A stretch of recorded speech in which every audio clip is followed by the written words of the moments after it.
Bum bum bum bum bum bum bum bum bum bum. Ba ba ba ba ba ba ba ba ba ba ba ba. Hey everybody, we're streaming. We did it. We hit the stream button. Aren't we proud? Wednesdays have become my sacred day where I go down to the beach and I do that thing that I keep saying that we should all be doing. That we would all be better off. Conton, good to see you, my man. That we would all be better off if we all just walked out of these cities and went to the beach and looked at the skies, spent days upon days upon days and weeks and months and years just looking at the sky. We'd be better off doing that than what we're doing now. And today, I really had a real realization that I have not been sleeping. That the sleep I've been getting has been bad, and the sleep that and then on top of that, the sleep I've been getting has been not enough. So not enough sleep, and then the sleep I have been getting has been bad. And I really felt it today. Boy, howdy, did I ever feel it today. And I really thought and stopped and thought, okay, why is that happening? And I mean, isn't it obvious? Isn't it obvious? Oh, I haven't been really sleeping for the last 2 months. It feels really it feels like I haven't really been sleeping for 2 months. Well, what's been going on for the last 2 months, do you figure? And then I just have to admit, and I have to acknowledge to myself that what is happening is horrifying. That it's turning my job, it's turning the thing that I do into just a grisly, gruesome affair. That when I'm scrolling through the news, right? Typically you scroll through the news and you get these dark headlines and you get this kind of they're I'm investigating into the darkness of everything, right? And there's a dark aspect of it, and there always has been, but now it's just literally children's corpses, destroyed buildings, smashed up bodies, limbless people, just grotesque. The nature of the news and the nature of the exploration has now taken on this element of grotesqueness that it didn't have previously. That there was a looming sense of the possibility of that always.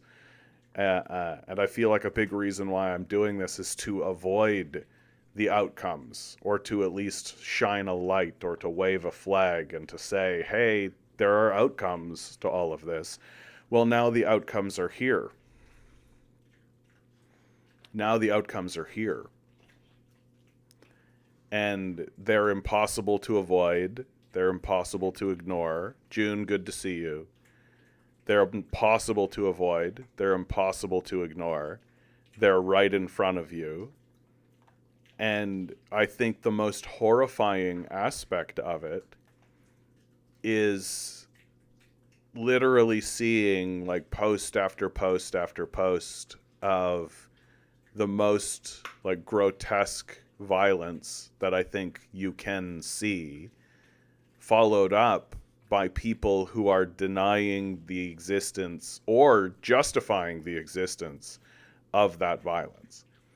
That those two aspects have made this event about as horrifying as it can get. And the recognition and the realization that it is completely possible that we are going to turn a corner where not only will it be cool to be a Nazi, it'll be completely fine to move towards genocidal policies and talk openly about committing genocides. Not only will that be cool to do, it'll become the norm, and that'll become what is considered normal politics. that it'll go beyond what it already is. That right now it seems like it's totally cool to be a Nazi. It's totally cool to be for goodness sakes, I have this one article. I didn't think I would be showing this article first, but it's absolutely the truth that come on now. Yeah. Texas Republicans say associating with Nazi sympathizers is fine. Like, we're funding neo-Nazis in Ukraine. We're funding Nazis in Israel to commit a genocide there. We're honoring Nazis in Parliament. We've got, seems like every single time the question is raised, it seems as though the answer is it's cool to be a Nazi. And I'm finding that this is what's taking the psychological toll on me. That guy, good to see you, my man. This is what's taking the psychological toll. And this is what keeps me up at night. And this is, yeah, Isaac, I agree with you. I think the West has always been undercover Nazis, sure. But, like, it's always been something of a suspicion, right? It's always been, like, suspect. We've always kind of, well, I have always looked at it with a side eye. And I've always been kind of raising a red flag and always kind of been pointing at it and been like, but now it's obvious, right? Like, we've really turned the corner on it. That if you're still standing up and pretending like we're not pro-Nazi in this society, then you are a Nazi sympathizer, right? Like, that's why the Texas Republicans need to say associating with Nazi sympathizers is fine, because it turns out that's the majority of the public. And it's like horrifying. It's not like horrifying, it is horrifying. It's like living in a society where there is like a serial killer on the loose, and everybody knows who the serial killer is. Everybody knows what he looks like. And when he kills people, he does it in the open, in front of everybody, so that it can be filmed. And huge segments of the populace deny that it's happening. Another segment of the society say it's actually good that there's a serial killer on the loose getting rid of people. And then another segment of the society say, yeah, there's a serial killer on the loose, but what are you going to do about it? And if you do try to do something about the serial killer that's on the loose, the structure of your society is actually designed to treat you like the villain. That if you decide, well, wait a minute, we know where this guy lives. Like, we know where the serial killer is. We know what we can do about it. And if you start to organize and pick up weapons and go to this guy's house, well, then the cops will get in the way. And the cops will say, like, hey, he has the freedom. He has the freedom to be a serial killer. And what you're doing is wrong. You're the real serial killer. Who's the serial killer now? Like, and to me, that's the degree to which it has gotten obvious. Ligon to Z, good to see you. Methane, always a pleasure. Demand Better World, always good to see you, my man. Always good to see you guys. Rusty, good to see you. Yeah, you have to accept that 7 people own everything and everyone else is screwed, right? Perfectly normal society, yeah? Totally, completely normal society. Like, what is wild about what is happening is to me that it has gotten so obvious that the obfuscation is gone, that the system of propaganda is still trying to do its old game of obfuscation. It's still making the attempt. It's still giving it the good college try, right? Because that's a well-trodden path, right? It's well-worn at this point. The system knows how to leap to the defense of itself, and it does so. But now the offenses are so obvious and so egregious and so in your face and so indefensible as the system in like this automated way attempts to leap to its defense, it just reveals to everyone its Nazi heritage and its Nazi background and how it is. And its defenses are literally things like, yeah, well, what are you going to do? We've literally read defenses that were straight up like, yeah, if you poke us, we're going to destroy you, right? Like, yeah, if you come over here and give us a poke, we're going to absolutely destroy you. And that's like their defense. It's like no sense of self-awareness whatsoever, no sense of any of this, and it's horrible. And it's horrible. It's horrible to live in a world where it's no longer simply an existential possibility out in the world, right? We have somebody on Twitch, Ile, from Russia with love. Well, what a beautiful opening, my man. From Russia with love. Unexpectedly meet a Marxist from Canada, I guess. Correct, my friend. I've got all the signs. Wouldn't that be funny if I was like, nope, Canadian commie, I'm from Argentina, actually. Amit, good to see you, my man. Good to see you.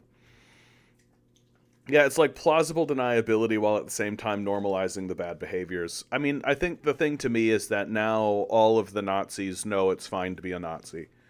I think that's really what it is that the system has signaled to everyone that if you have had these pro-Nazi beliefs and you are a Nazi, it's no longer wrong to say so. It's actually cool. It's completely fine. That the people who are against it are just woke liberals, and they're just offended, and they don't believe in free speech, right? They don't believe in free speech, and they're the real authoritarians and the real oppressors, right? Not the Nazis, right? Nazism is just misunderstood, really. Like Hitler did good things, you know. Like it is now being treated as a legitimate political philosophy, and it will, like, and the Nazis are attempting to have discussions as if they're not rabid animals, and like they're attempting to speak as though they have credibility in the conversation, and there are figures in the discourse who are giving credibility to Nazis. People like Matt Walsh, who's an open Nazi. Like, literally calls himself a theocratic fascist. Might as well just wear the swastika. Like, I don't get why anybody platforms or takes this guy's work seriously whatsoever. But apparently he's totally cool to allow an open Nazi where, like, into your group, right? And yet there he is. And we're all just supposed to continue walking around as if it's fucking normal, you know? We're all supposed to just, like, put on a dumb smile, right? We're all just supposed to, like, wink and nod at one another and smile like idiots and serve strangers in these establishments while knowing that, like, 30% of the society is likely pro-Nazi. It's strange. It's a strange situation that we find ourselves in. And I'm finding it difficult to cope with that. I'm finding it difficult to cope with that reality. That the reality is now, that it's not an abstraction any longer. That it's not something that is possibly going to happen, right? It's not something where I'm reading the signs and saying, like, okay, well, if, like, this is kind of how it happened as the Nazis began to take over, right? This is kind of the steps. These are sorts of the ways that it went, you know? Like, now it's right in front of you. Like, it's right in front of you. You've got elected officials who are outright explicitly in support of genocide, who literally are funding it, right? Former Prime Minister Stephen Harper's firm pours $350 million into developing military tech for Israel. So this is Nazi collaboration, is what this is. This is not too much different than when Henry Ford funded the Nazi military, right? Gave the Nazi army the engines it needed to enact the Nazi war machine, right? To be able to actually have a military, right? So Nazi collaborator honored with the Iron Cross, right? Henry Ford. Well, here's Stephen Harper. Canadian money helped develop high-tech tools like behavior recognition, then used in Israel. Isn't that fun? 11 days after Hamas attacked Israel in October, former Prime Minister Stephen Harper's current business partner, Yaron Ashkenazi, wrote an op-ed about how their company would help the country stop these evil terrorists in their tracks. So it's not even like 10 years ago Stephen Harper started to fund and being like, yeah, Israel has the right to exist and we need a two-state solution, and so we're going to help the Israelis during that period of time. Like, literally, as the genocide is unfolding, right? They're writing, we got to stop these evil terrorists in their tracks. Their venture capital fund, Ouz Ventures, was well positioned. For years, the company has poured investments totaling at least $350 million into high-tech companies that support the Israeli security industry. Harper is a leading partner at the firm and president of its advisory committee. The former prime minister, who was a hardline supporter of Israel while in office, has promoted the company in Israeli media outlets and has said that Ouz Ventures is a chance to continue what I did in government. In 2021, Ouz launched a startup accelerator in Tel Aviv that partners with Israeli Ministry of Defense's Research and Development Wing and other Israeli agencies, including intelligence agency Mossad, security agency Shin Bet, and Israel Defense Forces Elite Cyber Intelligence Unit. That partnership has never before been reported in the Canadian media. The breach can also reveal new details about the 3 companies funded by Ouz that are helping Israel's post-October 7th actions, as well as 6 more that have done business with Israeli government in recent years. My involvement in business is to look for profitable opportunities. Here's your capitalist innovation right here. But we're doing this in the context of promoting the same values I had when I was prime minister, those good old-fashioned Nazi values, Harper said about the fund in 2019. We're not interested in values of a surveillance state. So either he's a disingenuous liar or he's a total dimwit. But companies the fund is invested in produce a range of sophisticated spy tools and other cutting-edge technologies like facial and behavior recognition software. One of the companies sells an artificial intelligence program used in a dozen Israeli municipalities that deploys surveillance footage to identify people gathering, throwing stones, or wearing hoodies. Yes, the dangerous act of wearing a hoodie. Emmett writes, I'll answer your question in a minute here, Emmett. When Ashkenazi, wow, his name has the word Nazi in it. The business partner for Stephen Harper, while Ashkenazi, his name is Ashkenazi. It's right there. I'm sure it's pronounced Nazi, right? But it says Ashkenazi, Nazi. It's right fucking there. A founder and managing partner of Ouz. You fucking cannot write this, right? If you were to write this character in a script, people would be like, bro, his name has Nazi in it. That's a bit on the nose, don't you think? There it is. You can't write this shit, right? Just a founder and managing partner of Ouz says these technologies help the righteous side of the world. John learning what Ashkenazi Jews are for the first time. Bro, okay, hold on. Time out. I feel like I do kind of know. Like, it's on the side of my intelligence. Like, it's on the side of my thinking. A Jewish person of Central or Eastern European descent, traditionally speaking Yiddish. About 80% of Jewish people today are Ashkenazim. It's like in the name. Like, come on, guys. Okay. I'm going to sidestep this whole fucking thing. I don't need to put this into my brain space at all. Says these technologies help the righteous side of the world. Critics say they allow investors to profit off Israel's repression of Palestinians and its illegal occupation of Palestinian lands. Anthony Lowenstein, the author of the Palestine Laboratory, How Israel Exports the Technology of Occupation Around the World, has documented how such companies in Israel are at the forefront of testing new weapons and then exporting them around the world. Canadians should be outraged, said Simon Black, an organizer with Labour Against the Arms Trade. Canadian capital is complicit in Israeli apartheid and occupation. Owl's companies have long done business with Israeli security agencies.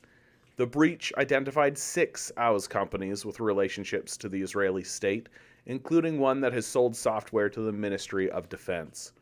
Octopus Systems, a software company, received $5.25 million in funding from Owls. Ashkenazi has said that his platform, which can integrate multiple technologies including facial recognition, is used by security and intelligence agencies in Israel. Octopus's website says the Ministry of Defense uses its platform to manage the multimedia at the Central Command. In May 2023, another company called Elsight, which was funded by Owls, announced that it would sell drone communication technology to Israeli police to be used by border patrols and SWAT units. The company said it also expected deals with the Ministry of National Security and National Prison Authority and National Fire and Rescue Authority and Police Special Forces. Like the best part of this is that this is how it's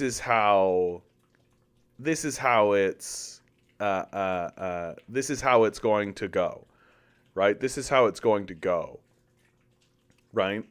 Like the technology that they are using in Gaza is coming for us. This is the technology they are going to use in our cities and in our neighborhoods. That this is what they are doing. That they are using Gaza as a testing ground.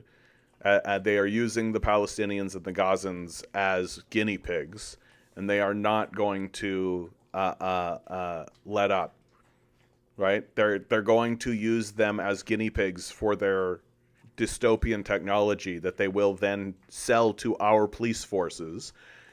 Nazi sympathizers and collaborators like Doug Ford will 100% buy this technology and implement it across our provinces and across our states. This is absolutely how it's going to go. And you're going to wake up in your cities and you're going to see drones flying overhead and you're going to see little robots attached to the side of buildings and you're going to see little robot police and all of this stuff, and that's going to be called normal. You're going to be living in like and then the newspaper you read is gonna have an article about China being like, it's like 1984, while you literally live in a 1984 style surveillance state dystopia. It's just, and it's fucking happening right in front of your face, and it's obvious now. Like, it's crazy. But the people fighting back against this, they're the real genociders. Behavioral recognition software made by an Oz company called Visites is also in use in 12 Israeli cities, including Jerusalem. I mean, good enough for a genocide, right? Good enough to suppress your own population. This technology uses surveillance cameras to identify real-time fights, people gathering in crowds, such as a protest, right, so that you can cuddle them, or throwing objects, unattended bags, as well as people wearing hoodies. I love that they're just like, hoodies.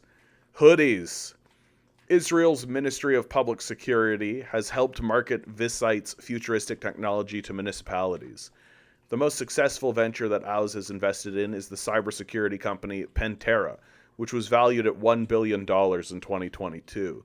It was founded by a former head of the IDF's cyber warfare group, and its product is in use at 10 government departments, according to Israeli media outlet Israel Hayom.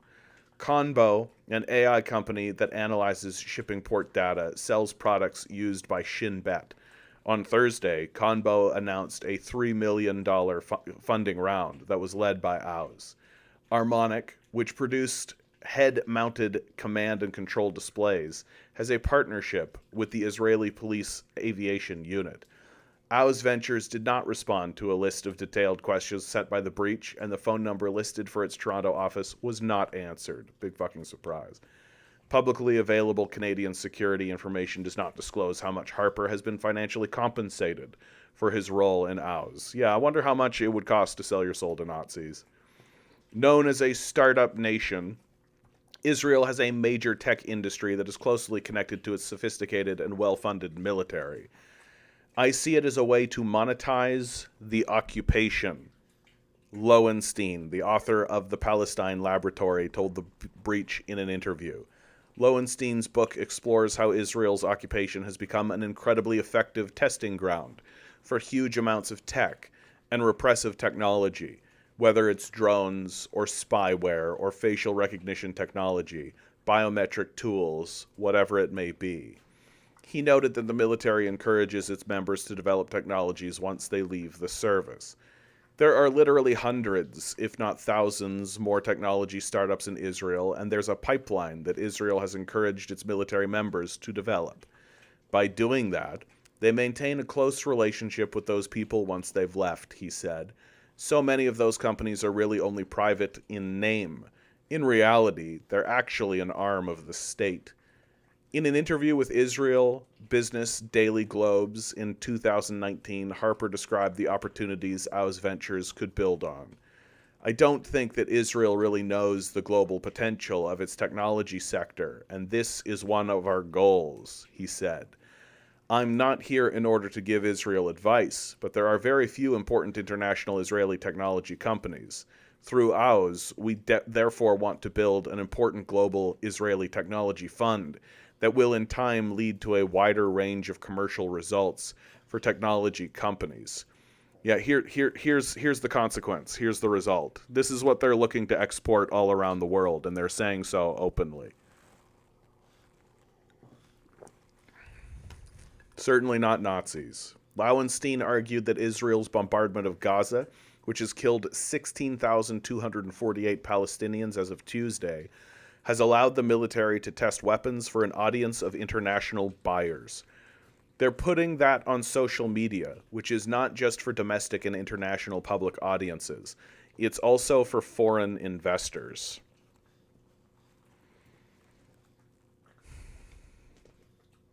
Looking to maximize and make profits from Israel's war against Gaza.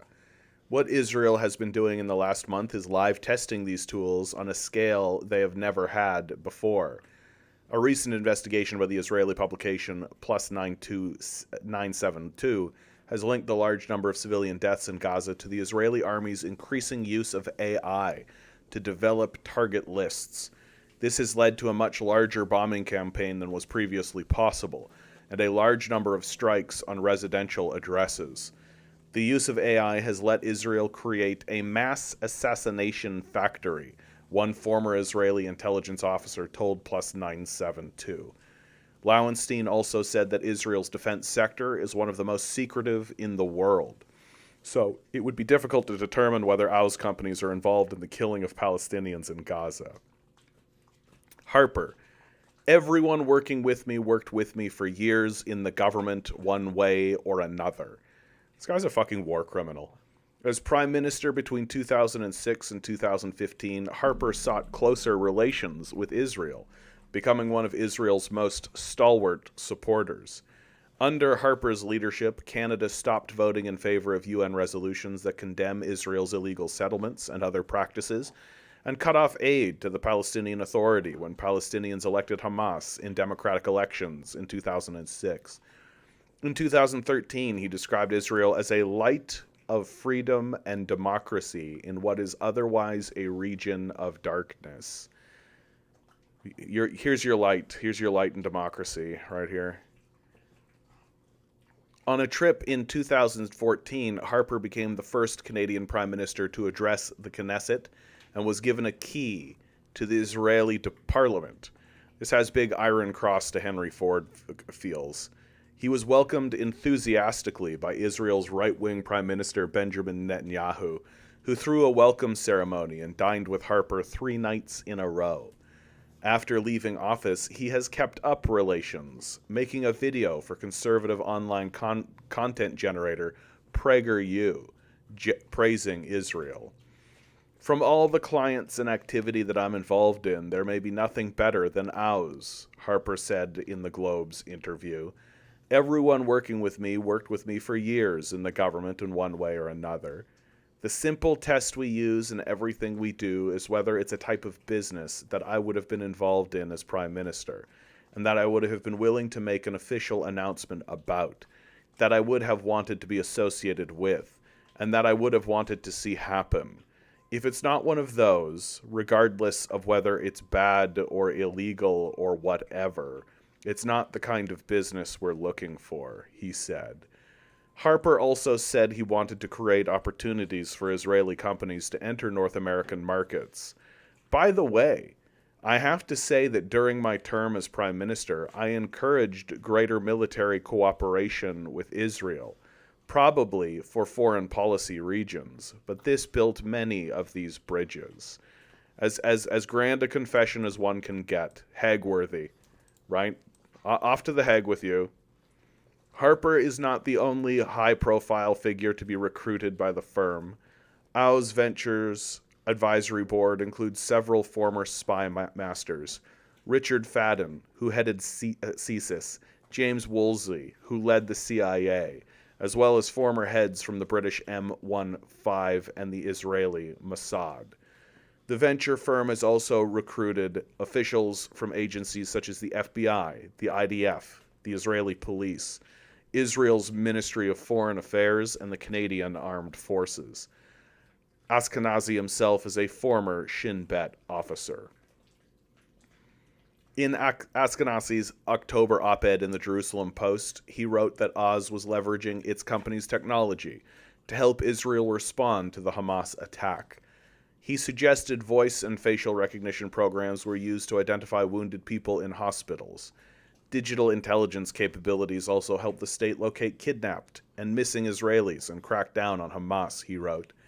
A post on Oz LinkedIn page identified 3 Oz companies that were involved in this work. CoreSight AI offered its facial recognition product to a hospital for free, its vice president told Forbes. Families sent in photos of their missing loved ones, and the tech compared to the photos to patients.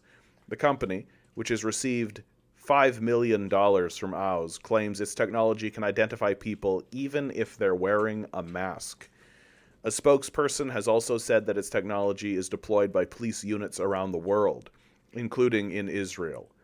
One of the company's partner firms, CoreSound AI, was also mentioned in the LinkedIn post. The company says it can not only verify voices, but also uses voices to identify the age, ethnicity, and biogender of the speaker, and even estimated what they look like. The third company that Oz said is helping Israel's efforts is Ultra Information Solutions, which markets open-source intelligence tools for use in airports and large public events. Ultra boasts that its technology can identify suspicious people based on their online activity and flag their presence in real time. Its website once claimed the company had insights on every person, company, or event. We create the watch list that no one else has, a video on the company's YouTube account says. The video shows people flagged for supporting anti-police violence, hooliganism, and anarchy. I mean, I'm not seeing communism here, but come on. The company has received tens of millions of American dollars from Oz, its website says. Facial recognition in the hands of every soldier. While identifying wounded people in hospitals is a benevolent use of the facial and voice recognition technology, human rights groups have raised the alarm about Israel's other uses for these programs. A May 2023 report by Amnesty International titled Automated Apartheid: How Facial Recognition Fragments, Segregates, and Controls Palestinians in the Occupied Palestinian Territories focused on Israel's use of facial recognition technology. Israel is using these tools to entrench their system of oppression and domination over Palestinians, the report said. The country's use of the technology has expanded in recent years with citywide networks of cameras in East Jerusalem and elsewhere. Amnesty International documented that young Palestinian activists have said Israeli soldiers at checkpoints scan their faces with the phone camera, and suddenly their behavior towards us changes because they see all the information. It's in the hands of every soldier in their mobile phones. The report said Amnesty could not state with certainty which companies provide the technology to Israel. OWS has a complex structure with over a dozen federally registered corporations in Canada and over 30 incorporated in Ontario, with names that suggest a connection to OWS Ventures. Other companies with the OWS name are registered in Israel and the United States.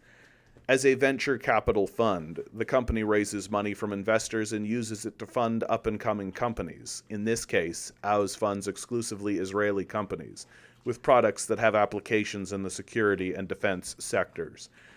The breach has identified $112 million in investments in OWS through an analysis of publicly available Canadian security records.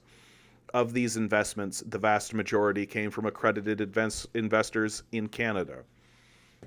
These records provide an incomplete picture, since in 2021, OWS claimed to manage over $250 million, and its website currently says it manages $350 million in unspecified currency. The 2021 partnership with the Israeli Ministry of Defense Research and Development, WING, created OWS X-Seed Hub, an accelerator that provides 1 to 2 year residencies for startups, providing them with significant funding, as well as office space and mentorship. In a press release announcing the project, Ashkenazi said Moffat and the other Israeli agencies would help OWS fund companies based on real recognized needs within the security industry. OWS is part of a network of venture capital firms that collaborate with Moffat to develop products that will help the IDF. In July, a Moffat colonel said the department was working with investors to scout these companies and accelerate the development of their products. The IDF needs quick answers to their problems, so time to market must be fast, Colonel Nir Weingold said. OWS and its companies may have also benefited from agreement strengthening ties between Israel and Arab countries that was brokered by former U.S. President Donald Trump. Signed in 2020, the Abraham Accords were an agreement that saw the United Arab Emirates and 3 other Arab countries officially recognize Israel, which they had historically refused to do due to the occupation of Palestinian territories.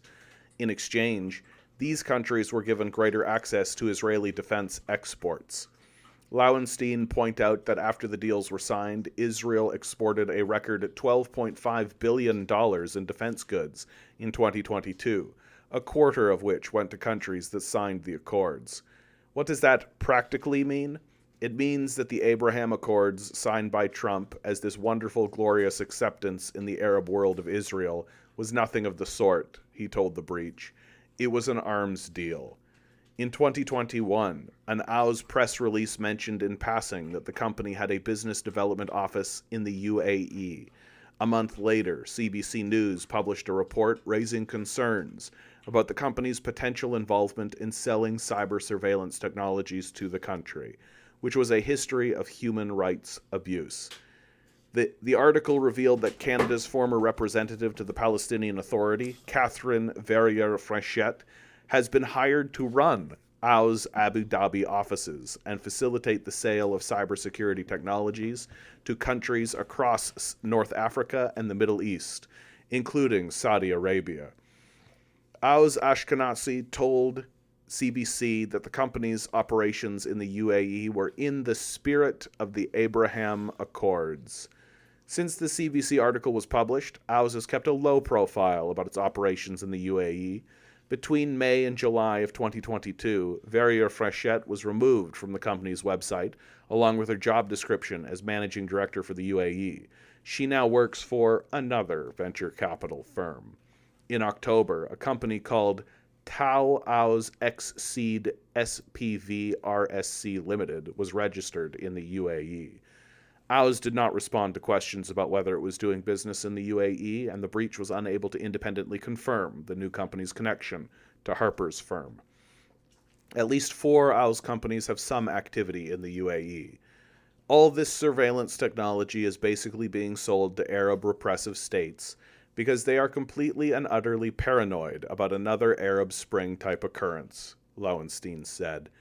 Black, the Canadian Labour Against Arms Trade organizer, said the public should be concerned about these technologies. no matter where they're being used. People should be worried about these kinds of technologies in general, in terms of what they mean for our democratic rights to protest and to assemble. Yeah, no shit. This is the future of governance in the West. This is the point. This is the goal. This is what they're trying to do. This is how they're going to do it.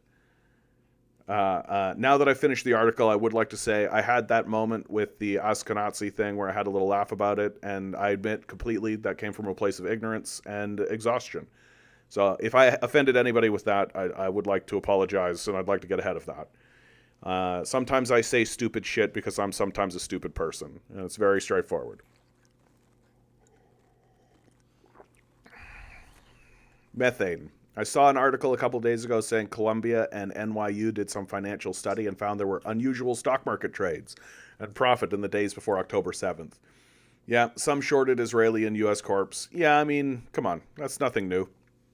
Like, I saw that article. I didn't even think to bring that article forward because it just seems to me to be like, yeah, like there's always some shitty scum. There were shitty scumbags on the inside of 9/11.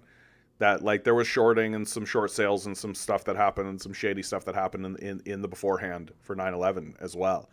And typically that's how these events go, is that there's like some people who are more connected to the inside who know there's something going to happen. They don't know what it is that's going to happen, perhaps. Like that, they got enough deniability, but they know it's going to be something. And so you short the stock and you get ahead of it, right? And like it's become so ubiquitous at this point. Like it's so obvious that these people are doing insider trading, and it just doesn't matter. Nobody gives a fuck. That when it comes forward, I'm like, is this even news? Is this even like a thing that we should waste our time talking about? There's obviously insider trading that happens, and it's obviously what they do. Yep, Verhoeven knew too much. RoboCop is a documentary. Yeah, Starship Troopers is a prediction of the future. Like, we're heading towards like a pretty standard fascist society, right? Radio, good to see you. Tinker, good to see you. Yeah, didn't Canada pay multi-million-dollar for a large park in Israel? It's called Canada Park. Yeah, I reported on that. You can look it up. Huge tourist park in Israel, a gift from another settler colonial state. Yeah. Canada Park, built on stolen Palestinian land. Absolutely. Even worse than that, they literally cleared the land of Palestinians to build the park. That was the best. It wasn't like the land had been previously cleared and then they came in later and were like, well, here's this empty land. They literally cleared the land to build the park. Santora writes, oh, John, I have not gotten the Discord invite. Did check. I am still subbed on the Patreon. Just send me a quick email, bud. Send me a quick email, and I'll sort that out for you after the cast. Yeah, I don't but perhaps I forgot to send it to you. Perhaps I did send it to you and the link expired or something. But in either case, bud, just send me an email, and I'll get that hooked up for you right away. Okay, bud? And thank you for your support. Good opportunity to say like, share, subscribe, hit the bells, hit the whistles. Today's cast is going to be about, and I'm going to be talking about it, and I think I'm going to be talking about it more and more openly. I've been trying to be strong. Do you know what I mean? I've been trying to be like quiet and silent on this one point, which is the wear and tear that this is having on me personally. And I don't think I can do that anymore. I think I had a little sit down and I talked to my creator about it, and I think the outcome was, if I am going to sleep at night, if I'm going to rest at all through any of this, I've got to be honest that this is horrifying. Like, this is horrifying what is happening. And it's beyond any language I have to use to describe it. Unacceptable isn't even close. The people who are doing it, evil isn't even an appropriate word. There's a senselessness, a stupidity to all of this. An article like this, like the one I just read, really shows you that these people are demonic, that their interests are a worship of money, a worship of themselves, and a worship of total chaos. that as long as it's making them money, as long as it's making their status go up, they don't care how they do it. They don't care how it happens. And it's no longer an abstraction. That it's real, it's being manifested into society, and that and that the other abstractions, the other things that exist within abstraction, are going to begin manifesting and be real in the society, and we know it's true. Like the negative outcomes from climate change are going to begin manifesting into our reality, and the horror that that's going to bring is going to become real. It's just how it's going to go. Emmett, you asked later, how influenced are you and your country by the U.S.? Do you watch American news? I mean, it's impossible for Canada. Canada is a vassal state. Canada is essentially like, we have to pass laws in our media to ensure that Canadian content gets aired at all. And even doing that is considered controversial by some Canadians who are too dim-witted to understand what not having those laws would actually mean. It would just mean an overwhelming cleansing of any idea or identity of Canada. Not that Canada has an identity, really. Like, we don't really, like, our cultural icons are like Bob and Doug McKenzie, and that's basically it. And we're not really that different from America. Like, we have a slightly different trajectory. We were monarchists while they were independents, like that kind of thing. But like, we still love, we're still a colonial state. We still love genocide and violence. We still love funding other colonial states. So we're pro-capital. Like, so we have much more in common with the United States than not in common.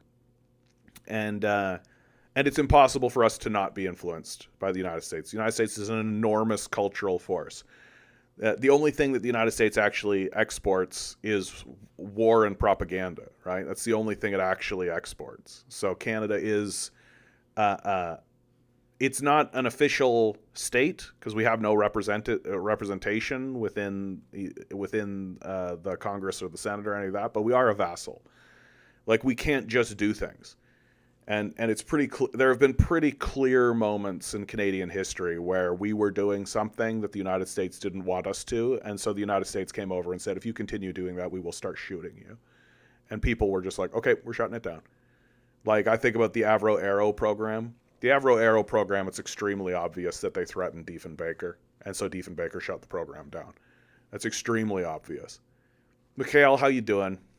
Like, I don't have the smoking gun. Here's the document of them doing it. But, like, literally, the Avro-Arrow was this enormously successful program that Canadians were proud of. And it was, like, cutting-edge technology where we were actually, like, going to change the face of space exploration and space flight. And then one day, Diefenbaker walks into a room and just says, shut it down. Shut it down.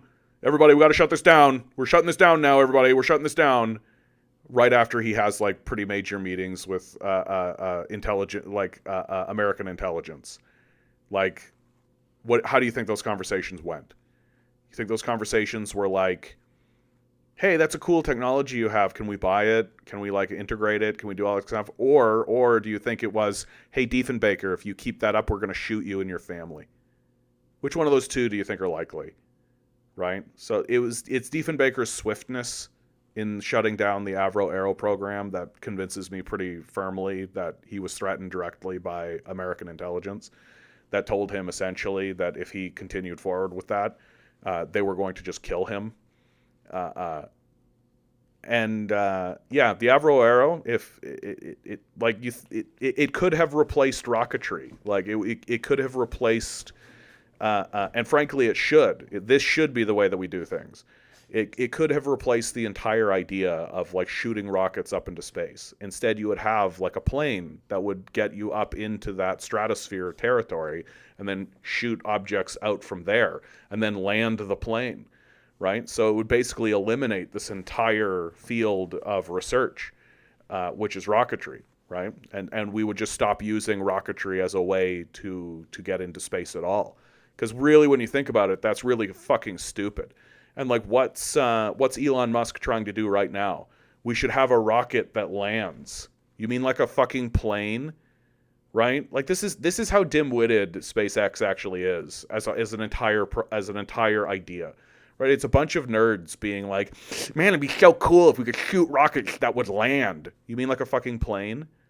Take the plane off, get into the stratosphere, shoot stuff from the plane, and then land the plane again, like we were doing with the Avro Arrow back in the fucking 50s. Like so it's events like that have like really convinced me very straightforwardly that we're just a vassal of the United States. We don't have really our own independent path. Like we can't really. There have been times where we've been able to break, which is like the passing of our universal healthcare system. But I think when we were passing our universal healthcare system, it was sort of thought that within the United States that they would also do that. It had spread throughout Europe, it had spread throughout Canada, and people in the United States were kind of like, okay, well, we're next, right? Like it's coming, and then it just didn't. For the obvious psychopath reasons. And then, do I watch American news? No. Like, if you watch American news, there's only one reason to watch American news. And that's if you really want to engage in the WWE showmanship, right? Like, that question to me would be akin to asking someone like Conor McGregor if he watches the WWE to learn how to fight, right? Like, Bruce Lee wouldn't watch a match between Hulk Hogan and The Undertaker to learn how to fight better, because Bruce Lee understands that that's not fighting, right? It's the performance of fighting. It's entertainment fighting. It's fighting as opera and drama, right? And that's what American news across the board is. All corporate news is news as entertainment. That it has the skin of news. It has the skin of politics. It has the skin of that, but it isn't that. That it's very, very much and the people who are saying we're fair and balanced are the most biased people in the discourse, of course. And they're all lunatics. Everything's tribal, designed to whip up dissent. It's not about informing you of anything. It's not about telling you about the events of what has happened, right? Like, so for example, very clearly in this Palestine situation, right? The very, very first thing that any credible news organization would have done when October 7th happened would have been to publish a history of the events of the lead up to October 7th. That would have been the first thing that literally any news organization would have done. That there would have been hour-long exposés on Fox, MSNBC, like they all would have done a big, long show and really gotten into the public the idea that there's a series and a sequence of events here. And maybe there could be debate about the sequence of events and that different publications could get together and actually discuss those events, but none of that actually happened, right? History began on October 7th as far as anyone was concerned. Hamas is the bad guy. Israel is the good guy. And if you think otherwise, then you're the genocider, right? So this is all propaganda, obviously. And if you want to see the propaganda,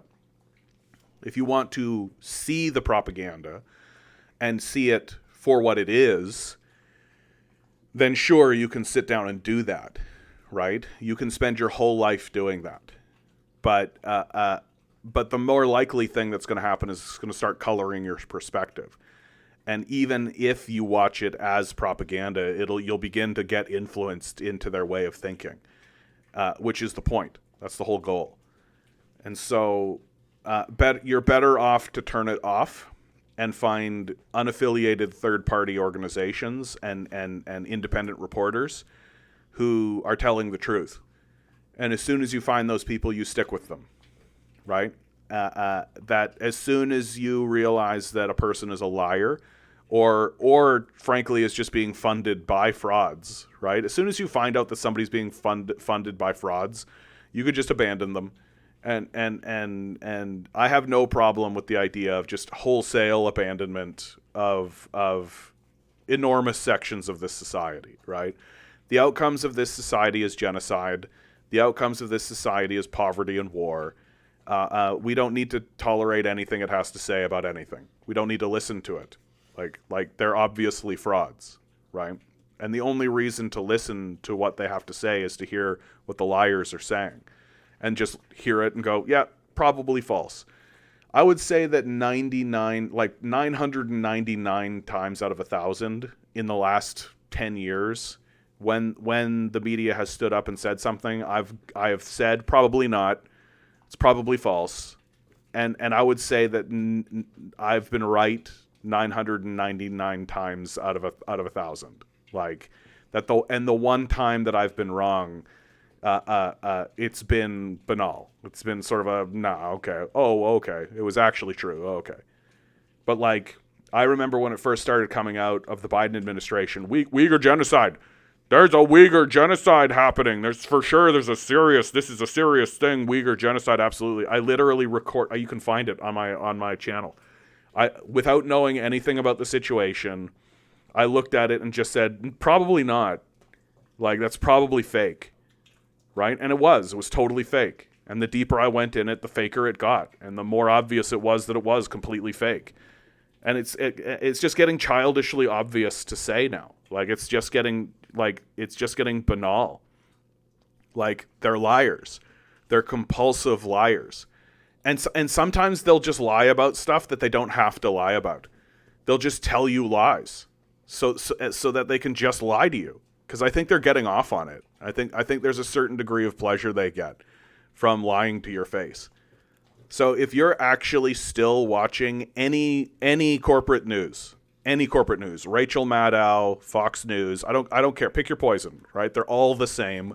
They're all fraudulent liars. They're just fraudulently lying in one direction or another, right? Like it's either cover for the Republicans or cover for the Democrats, right? It's the MAGA death cult or it's blue MAGA. But Russiagate was real. That was a serious thing that actually happened. Like, Donald Trump got into office not because of the failures of the Democratic Party, but because of Russia. Like, just brain dead. Absolutely, the veneer of politics without doing real politics. Like, yeah, they have a liars convention every year, training sessions on how to be a good grifter, and the conservative ones are getting bleak. Like, the conservative ones are getting, like, literally the last, I think it wasn't this last one, but it was the one before. They literally had, like, the stage itself was a Nazi symbol. Like, it was like some, like, Nordic rune that that the Nazis used to use all the time. Like, it's getting really on the nose and really, really obvious. And to me, the thing that discredits the news media more than anything is that they're not actually doing the one thing that any credible news organization would do, which is tell you what happened, right? They're not actually telling you what happened.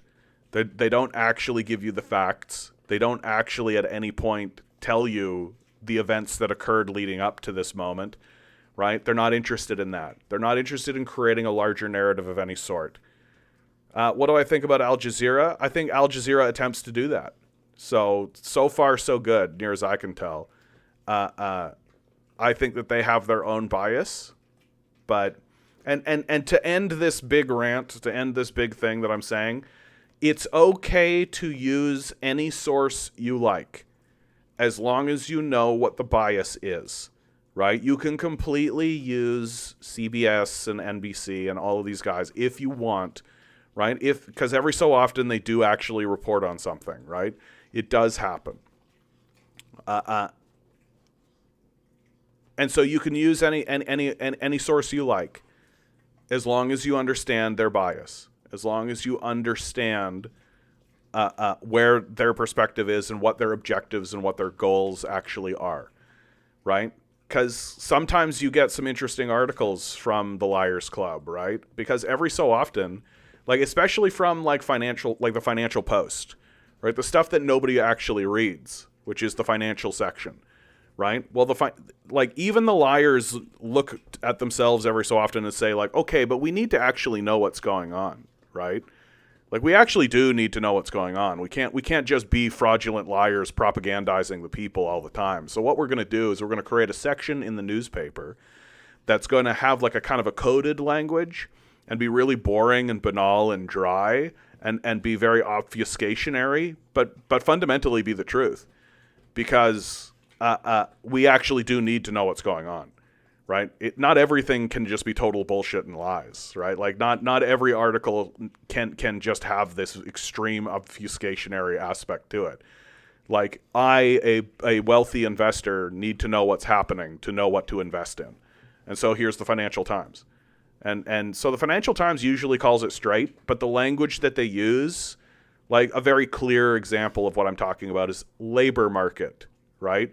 Even the idea of a labor market is coded language, right? It's the slave market. Like that's what it is. It's wage slaves, it's unemployed people, it's people living in desperate positions, right? Quantum easing, right? Like literally giving money to rich people. So they use like this coded language to obfuscate what they mean or what they say, but they tell the truth, right? As long as you understand the bias that they come from. They're capitalists, so they're not your allies, right? They just talk like they are, and they just talk in such a way so as to try to convince you that this is for your benefit somehow, when it's obviously not.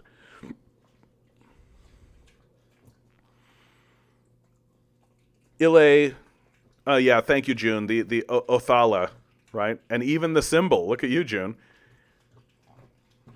You should watch RBN if you want a concise breakdown of what the mainstream media lies about. Yeah, it's just so like it. Honestly, that's the thing. Like a big reason why I don't really get into it, Mikhail. And I'm not a person who's like, here's the exposing the lies, is because I think a lot of people do that, and I think it's so obvious now that it's just like I don't need to expose the lies. The lies have been exposed. Like if you're still gullibly believing what the mainstream media tells you. So what I try to do is I try to find articles that actually highlight what's really going on, right? I don't need to point at the liars and say they're lying. I think a lot of people already do that, and probably do it better than I would. And so I'm just here to really bring forward the reality of the situation. Like if there are liars, then what's real? Well, this is what I'm trying to do, is trying to present what's real. How can you generally assess the situation with the Marxist left in the West, in particularly the problem of right turns in Argentina? I mean, how can you generally assess the situation with the Marxist left in the West? You just look at it. But how do I generally assess the situation of the Marxist left in the West? I mean, basically non-existent. Like essentially non-existent. That there are individuals and there are people that you can point at, but in terms of general movements, look pretty non-existent. So in particular, the problem of right turns in Argentina. I mean, Argentina is pretty fascist and always has been. That they suffered pretty badly post-World War II. A lot of Nazis fled to Argentina, and so there's like a strong, wealthy Nazi contingent that lives in Argentina. And so Argentina is going to be like the final bastion of fascism in South America, as South America becomes more and more to the left, overtly communist, right? All that kind of stuff. And so it'll be like the last kind of place to turn to the left, for sure, just because so many Nazis live there. The statement, "It takes two to tango," is a vehicle of oppression. Okay. I know only one person who warned about everything, and he was imprisoned because of his principled position to stay in the country. Yikes. Sorry to hear that. Like, Latin America, like if you want my assessment of what's happening in Latin America, now is a great time, actually, because we've got a situation with Venezuela claiming a little bit of territory as its own. And the here, let's go to Latin America. Let's just go there, right? So right now you've got I'm doing a lot of this from memory, so please correct me if I'm wrong, but Brazil has elected a left-wing government in Lula. The history there is that Lula was in power. He literally gets arrested on trumped-up charges of total bullshit, imprisoned for a period of time by right-wing forces that Bolsonaro is on the apex of. Dilma gets into power. His protege, she gets ousted in a legislative coup. Bolsonaro takes power in all of this, right? So the only way that the right can actually take power in Brazil is through this kind of fraudulent nonsense. While Bolsonaro's in power, Lula gets released from prison. His charges are dropped. In the very next election, he wins. Bolsonaro tries to do a January 7th style coup kind of thing, but instead of the Brazilians reacting the way the Americans did, which is they literally round those people, arrest them, and Bolsonaro has now fled to Miami where he's a gusano, right? So that's happening in Brazil. And Brazil is now ruled by a left-wing government that was always left-wing, was always socialist and communist sympathizing, right? And that's the majority of the continent, right? You've got Bolivia that has gone through a pretty major leftist swing. Chile went through like a really major leftist swing. Statements like neoliberalism was born in Chile, it'll die in Chile. I believe Ecuador, Colombia, Peru have all gone through left-wing kind of things. I'm a bit soft on Peru. What's happening right now in Venezuela is that Venezuela has laid claim to this territory. And you see this little dotted line right here, right? And you see how this is like a little dotted line? It's because Venezuela has laid claim to this territory. They just did a referendum in Venezuela, and the people of Venezuela, with 95% support, are in support of this territory being part of Venezuela. The Nicaragua, yeah, thank you, Isaac. The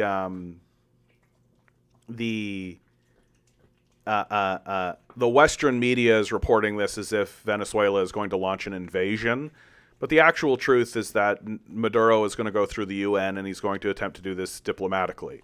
That there is a history of colonialism here, right? That these lines exist because a bunch of British losers decided to draw these lines. I actually argue that it is in the benefit of Guyana to become part of Venezuela for one reason and one reason alone, which is that Guyana recently discovered oil reserves, right? Probably a big reason why Venezuela is pushing forward to take over this region. I don't really want to use the word annex because annexation is a very specific political term, but they would like to incorporate Guyana in. And I actually think it's to Guyana's benefit to go along with that idea and to not fight back against it too much. They should put up a fuss so as not to weaken their position and to try to get as many concessions from the Venezuelan government as they can in order to maintain as much autonomy as they possibly can. I think that that's a good thing to do. But ultimately, their goal should be to become federated underneath the Venezuelan border for one simple reason, which is that the United States is going to kick in your door and kill your people and steal your oil, right? They have a long fucking history of it, and Guyana is just sitting there, right? It's just sitting there. It's like a little plum just waiting to be plucked, right? It doesn't really have the strength of military that Venezuela has. It doesn't really have the strength like it doesn't, so it's going to need to incorporate itself one way or the other, and swinging towards Venezuela historically makes sense.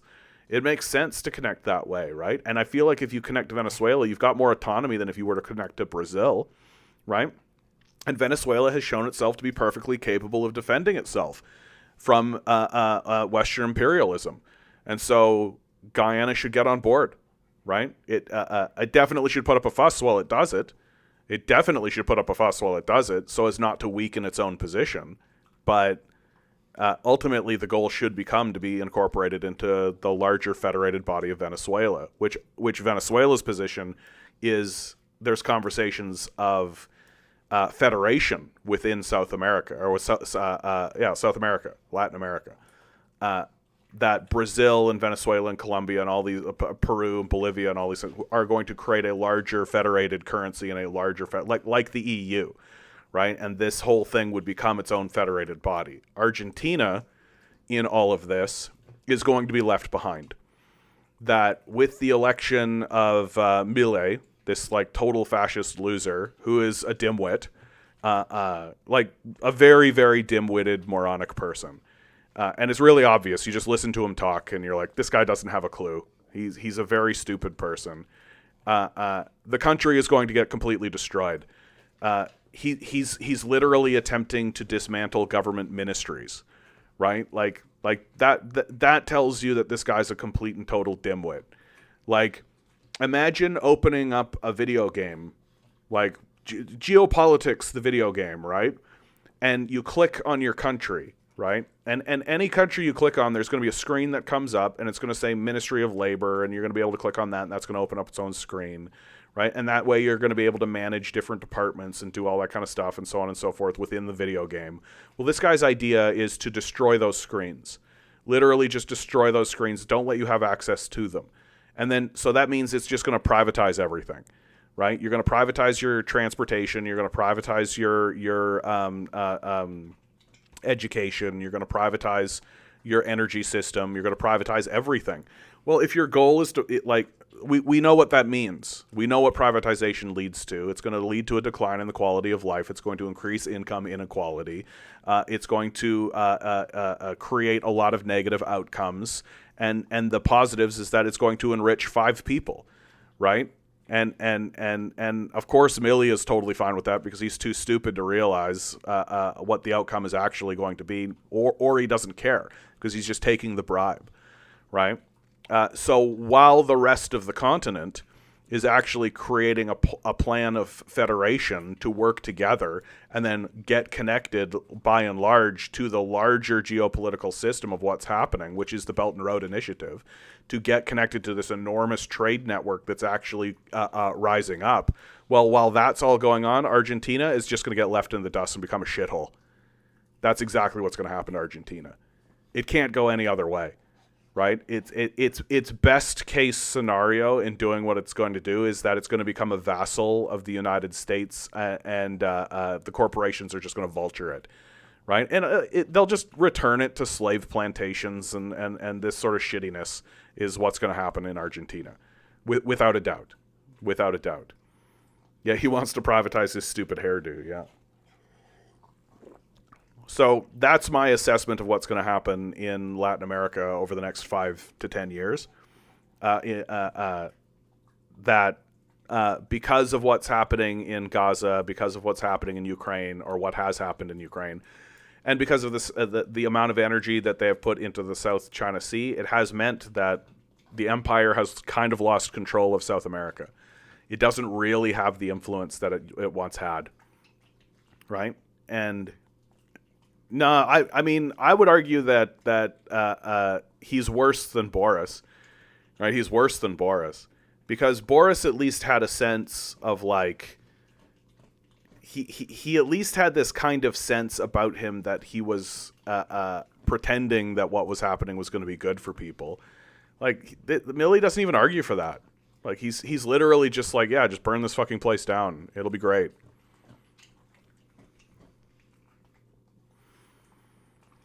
It will benefit Guyana more if they join Venezuela because the U.S. and EU will just come and take everything for themselves. Yeah, that's fundamentally my argument. Like, I just think that if you suddenly struck oil, you got to find a partner. Like, they're not going to leave you alone. Like, they're just not. They're not going to leave you alone. And maybe they'll leave you alone right at this moment because they're dealing with other things in the world. But if there is even a momentary peace, if there is even a moment where things kind of relax for even 1 second and people start looking around, you got a guy like Donald Trump come into office. And Donald Trump came into office and you know what he said basically day one? Hey, why aren't we invading Venezuela? It's right there. Venezuela's right there. Why aren't we invading Venezuela for its oil? What are we doing? Right? You think he's not going to say that about Guyana? Like, come on. Like, come on, man. Like, it just turned out that Venezuela was a tougher nut to crack, right? Javier Milei is a clown, the son of Benny Hill. They have been running memes about Milei that Benny Hill got an Argentinian woman while he was there.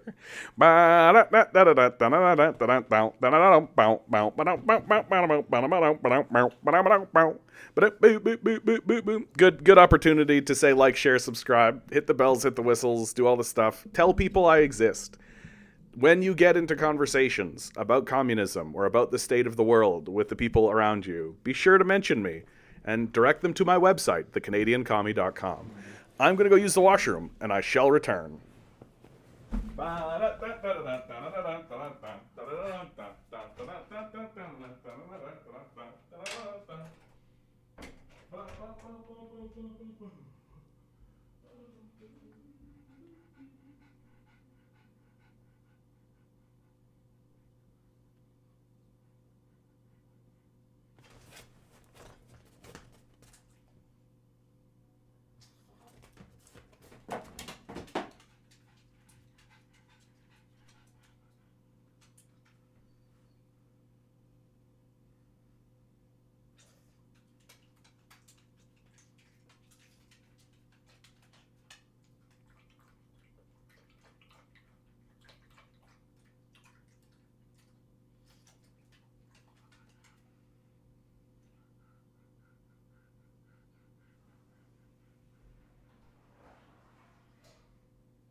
And we're back. Hope you guys are still with me, and hope you guys are all doing well. Why don't I just click on one of my random articles, right? U.S. funding for Ukraine set to run out by the end of the year, White House warns. It's over. Get fucked, Ukraine. I shouldn't say that, because what's happened to Ukraine is fucking awful.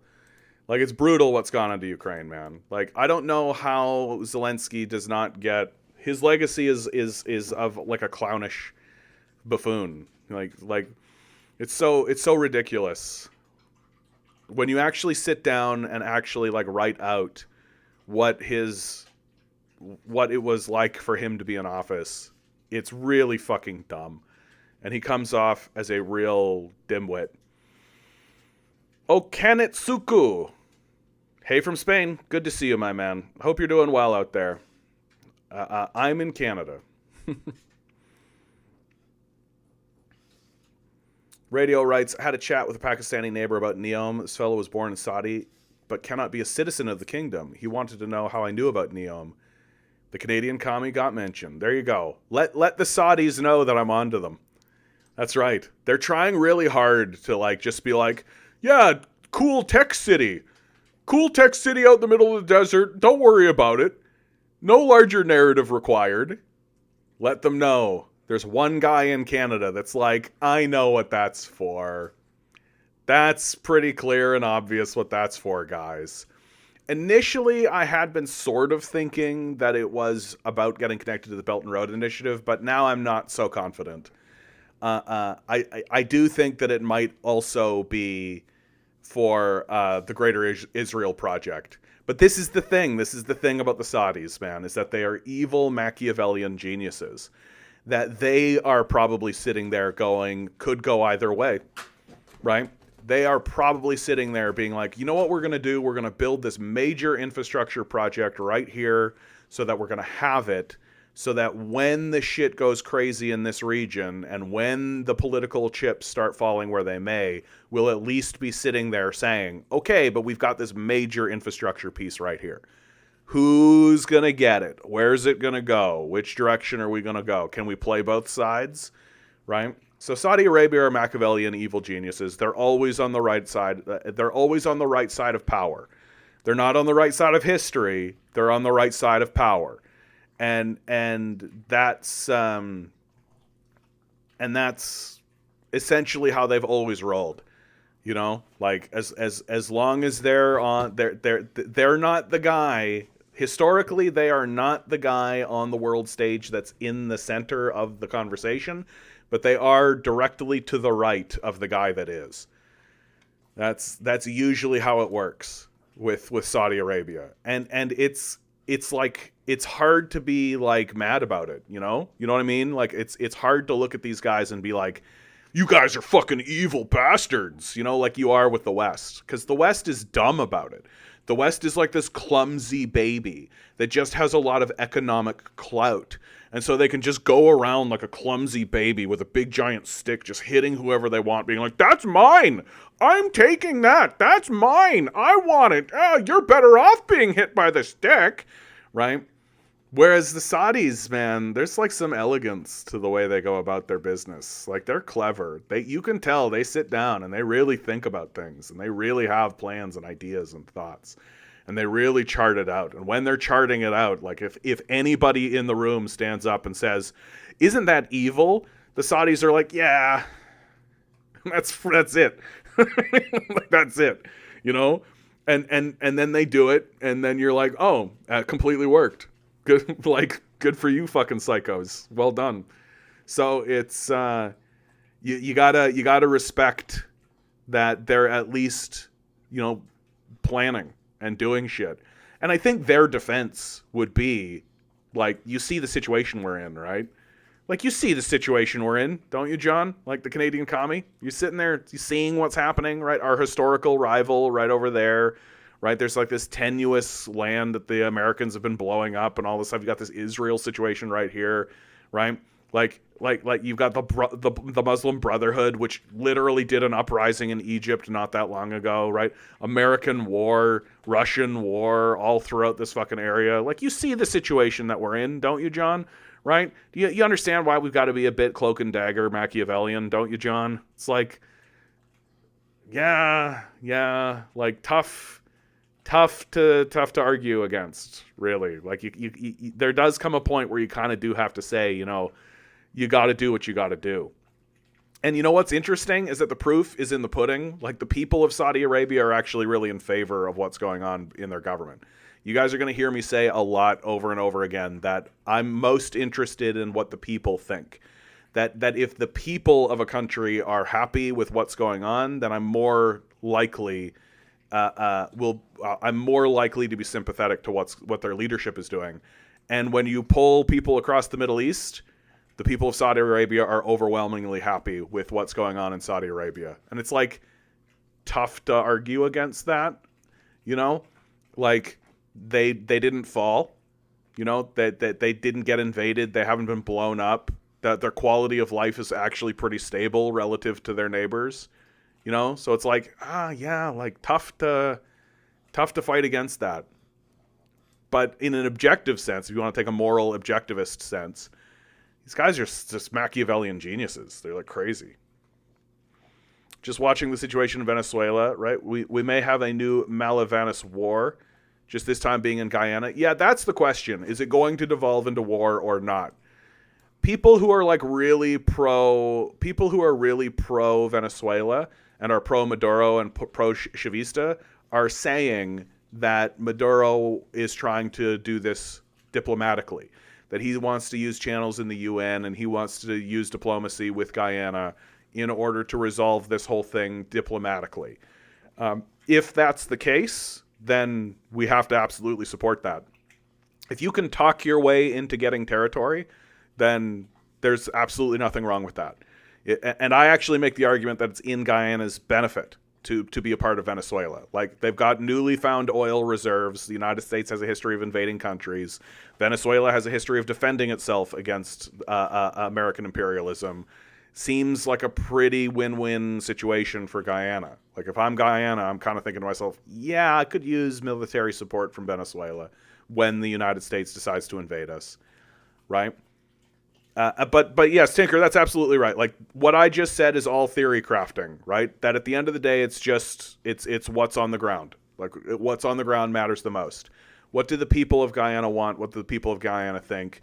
But I am more or less of the opinion that if your goal is to not be invaded by U.S. Imperials and have your resources stolen from you, if that's your goal, and I feel like that should be your goal, then your best strategy is to buddy up with a militant neighbor that has a history of defending itself against the United States militancy, right?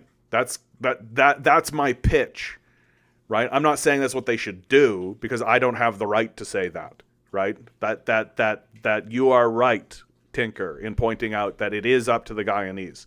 It's their land, it's their position, it's their opinion, and which way they want to go, and more. And I'll be as frank as I possibly can. If Maduro and the Venezuelans decide to outright attack and take that territory for themselves, I'm against that. I will not simply support Maduro and the Chavistas because they have a history of socialism, of socialist ideas and idealism, right? Like, yeah, and Tinker, I think that's sort of where the Guyanese are trying to angle, right? Like, that's, to me, the reason why the Guyanese seem to be putting up a big fuss right away is that they don't want to look easy. You know, they want to maintain as much sovereignty as they can get. And so we'll see how it goes. That's essentially where we are right now with this. We'll see where it goes. There's no sign that Maduro's goal is to resolve this militarily, right? There's no sign that that's actually the truth. That looks to be like a big Western whip up, right? So it looks to me as though Maduro has run this referendum, has gotten overwhelming support from Venezuelans. So he's gotten basically permission from his own people to move forward along this line. And now it looks like he's turning to Guyana and to international bodies like the UN and engaging in diplomacy and engaging in a larger discussion to create a legal framework to see how this is going to go. And while that's happening, Guyana has every reason to kind of put up a fuss about it because Guyana doesn't want to look like it's just an easy, desperate, like, yes, let's sign the papers. It wants to maintain its own autonomy as much as it possibly can. And so it wants as many concessions as it can get out of Venezuela while this is moving forward. It doesn't simply want to become a Venezuelan province under the jurisdiction of the Chavistas, right? Like, and that would be like ridiculous. It would be ridiculous to expect that of them. And so they're going to put up a big fuss, and they're going to really be like, hey, we've got a lot to offer. We're not just going to be your slaves, right? Like, so it's diplomacy, baby. It's always like this. It's always messy, but at least it's diplomacy. Right? At least it's diplomacy. If it ceases to be diplomacy and Maduro does move troops in and it becomes a military action, then we have to stand against it. Yeah, Venezuela is under sanctions still. So how do you know it is in Guyana's benefit? My argument, I'll state it again as clearly as possible, right? Is that the United States will invade Guyana. That's my argument from start to finish. That the United States will go, oh, lone independent state with oil reserves, and they'll invade it. And how do I know they'll do that? Because they've done that a lot. They've attempted to do that to Venezuela. Like they do that. That's their shtick, right? And so if Guyana wants to defend itself from such an eventuality, and I consider that to be an inevitability, straight up. Like, you don't just get to be an independent island sitting in the middle of geopolitical land with newly found oil reserves and the United States around. It's just not how it works, right? The United States will invade you. There'll be like a headline of like a Guyanese independence movement, right? There'll be like the classic coup and all this kind of stuff that goes on in Guyana. And so if the Guyanese don't want to experience any of that, right? Or if they at least want a chance at defending themselves from that, well, there is a country that has been experiencing that very thing for a little while now and has successfully defended themselves. That country is Venezuela. So it seems to me to be a win-win arrangement where the sanctions and the sanction regime seems to be getting stepped by Maduro and the Chavistas because of the Belt and Road Initiative with China, right? So it seems as though it would be an act of protectionism. That would be my argument. That would be my pitch. That if I was Maduro, that would be what I would be saying to Guyana. I would be like, you think the Americans are not coming in? Like, I think you're crazy. If you think the Americans are not coming in with the CIA and the coups and all that kind of stuff, do you think that they're not laying a spy framework right now? I think you're crazy. Like, that would be exactly what I would be saying if I was Maduro to the leadership in Guyana. Like, just, you only need to take a look at the very recent history of Venezuela to see that that's the truth.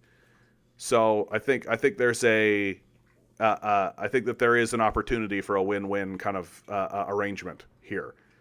I think Maduro has been taking care of his own people. Like, has it been easy? Obviously not. Right? Obviously not. That you don't get to confront capital freely. Right? But has it been this overt disaster that people in the West like to pretend it has been? I mean, I think you can talk to the Chavistas. Like, the Chavistas have been experiencing an increase in the quality of their life. The slave plantations are getting shut down, right? Like, this sort of thing. It's very much on the same, like, again, Tinker, I'm not trying to say the sanctions have had zero effect, right? Like, obviously, a country that's at war is going to have the experiences of war, right? Like, it's an economic war that has been waged against Venezuela by the West. Like, the West refuses to acknowledge, like, for fuck's sake, remember interim president Juan Guaido and all that garbage? Yeah, like, yes, I get it. Check. Understood. Gotcha. It's a war. Got it. Right? Venezuela still stands. Maduro's still the president. The Chavistas still support him overwhelmingly. Right? Like, looks to me like, if Venezuela gets connected to the Belt and Road Initiative, if they pivot to China, as looks to be the plan entirely, that they're going to recover from this. And it looks like the Chavistas understand that. But he's not acting like an imperialist regional power. Like, if he moves a military in, then I agree with you. Okay? Like, that's my position. Like, if Maduro's position is the only reason why this line between Venezuela and Guyana exists is because of British imperialism and because of the unfolding of colonialism in our country, and we should do away with it and join forces, and we should do that through diplomacy, then there's absolutely no problem with that. Right? Like, what's the problem with any of that? Like, but if his position is, I'm coming in there with men and we're taking those resources through force, well, that's a different conversation. Right? But near as I can tell, what I am seeing, right? And it could change, right? It could change, absolutely. It could change in a heartbeat with one single military action. But until it does, like, Tinker, I don't really get what your objective here is. Like, yes, things are bad in Venezuela. There's a war going on. Like, I like, what would you like me to say?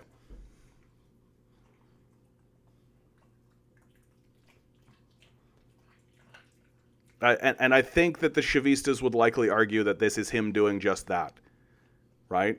Expanding a resource base, creating a new, an increase in resources alone.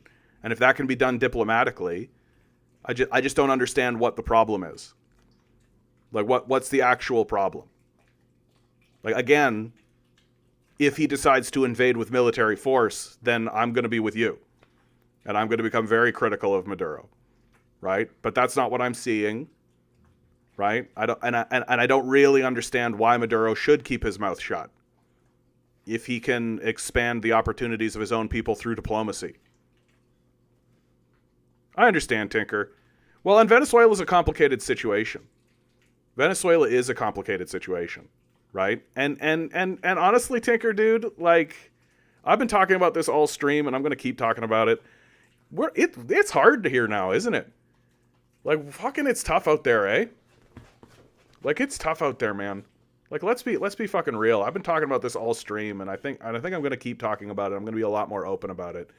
and I'm going to stop being strong or any of that kind of stuff. Like it's gotten horrifying, you know? Like, this stuff is not existing in the abstract any longer. It's manifesting itself into the real. There are Nazis around. Like, we seem to be pro-Nazi all of a sudden. And it seems like people can come into my chat and basically just be like, I'm a Nazi and I should be listened to. Free speech. And they have this kind of attitude that they expect to be taken seriously as credible thinkers and credible people when they're literally open fucking Nazis. Right?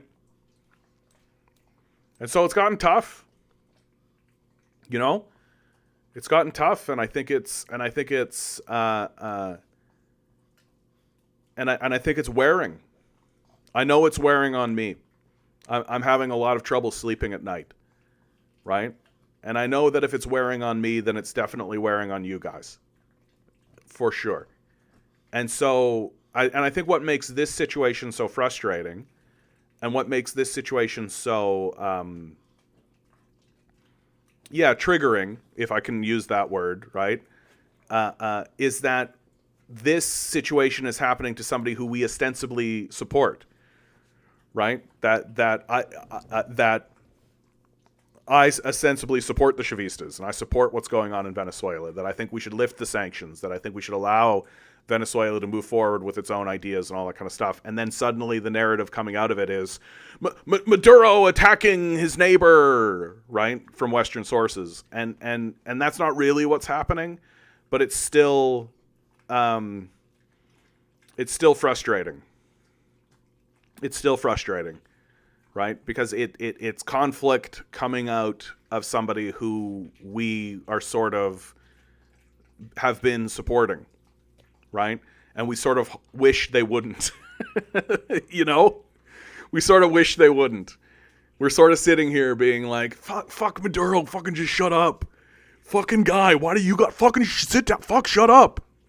That's kind of what we're saying, right? And I completely get it. We're just like, because we know what's going to happen now, right? Like, come on, let's really call it how it is, right? We know how this is going to go now. That we're just going to be flooded with a bunch of people being like, you want to do socialism? Venezuelans more warmonger, they're attacking their neighbor, right? And we're all going to have to be like, they're not attacking their fucking neighbor. They're talking to their neighbor about potentially joining up. They're using diplomatic lines and they're fighting against colonialism. And just like, and just we know that we're going to be saying that to a bunch of people who are like, what genocide in the Middle East? What are you talking about? Israel has the right to defend itself. Venezuela shows you that communism doesn't work. Like, and so it's just, it just all gets into your brain of this just like, oh, another complex geopolitical situation that we have to fucking defend. Fucking shut, Jesus, fuck God, you fucking go for you. I feel you, my man. I do. I feel you. I do. And my hope is that through this process of actually discussing the kind of horror of all of this, right? The horror of all of it, that by going through that process, we'll be able to actually alleviate some of that and strengthen one another and realize that you're not alone in that. You're not alone in the frustration and the anger and the anxiety and the despair and the sense of hopelessness and the exhaustion and all of these emotions of just recognizing that, like, all of the suspicions that we have had about our society and all of the warnings and all of the signals that we have been receiving turned out to be true. That we are living in a society that is going to go full-blown Nazi. Full-blown Nazi. Like, not just doing the actions of Nazis, not just following the policies of Nazis, but legitimately defending the legacy of Nazism itself. That it's going to happen. And we're going to live through it. We're going to live through it.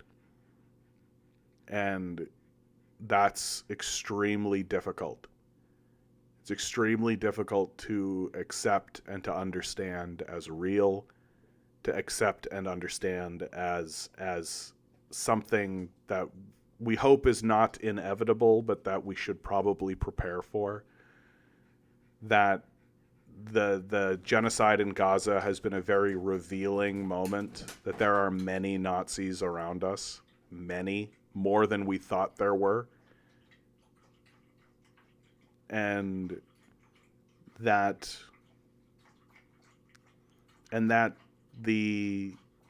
it's no longer going to be an abstraction. That before, the horror sort of lived in our imagination. It lived in an abstract space where we were looking at it with suspicion. That we used to be the canaries in the coal mine.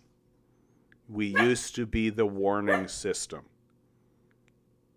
That used to be our position in all of this. And that used to be how we viewed ourselves, as a warning system, as a way to hopefully send into the world and send into our communities and send into our groups warning signals.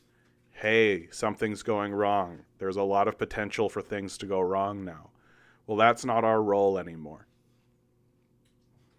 We are no longer the warning signal. We are the front line.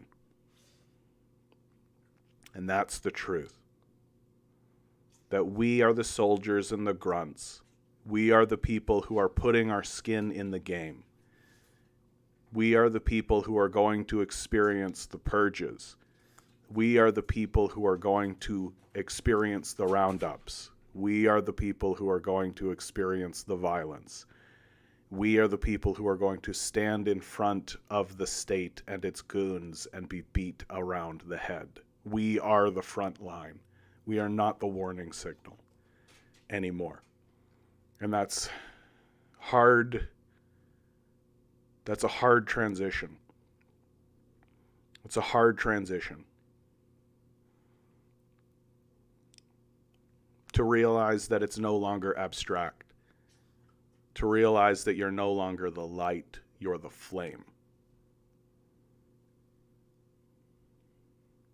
And to realize, hopefully realize, that even if they extinguish your flame, they can never put out the fire. And that's where the hope lives in all of this. And that's where I find catharsis or release. There's something soothing in it. To understand that it's not for nothing. That we are keeping something intrinsic and real alive. That they can never destroy. That they can never destroy.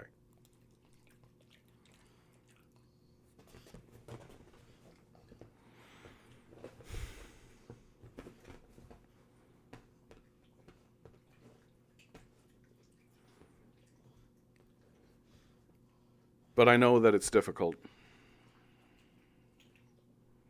I know that it's difficult.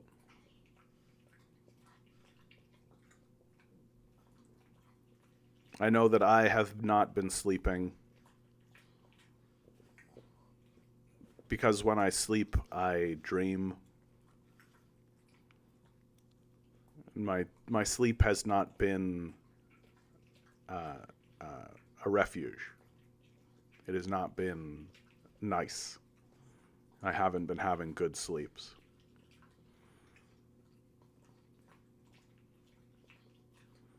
And I hope that I can end that and that I can actually sleep and get some sound sleep. But it's difficult to sleep soundly while the boat is tilting and rocking. But I have to think about what I'm grateful for in my own life. And I'm grateful that I've found a degree of financial stability. I feel as though I'm supported in the capitalist workplace that I have to be in, and I feel as though I'm being supported in my ventures outside of the capitalist system. That my fears about losing my own personal stability are still an abstraction. That is still in the abstract space. But the foundation of their destabilization have manifested into the real.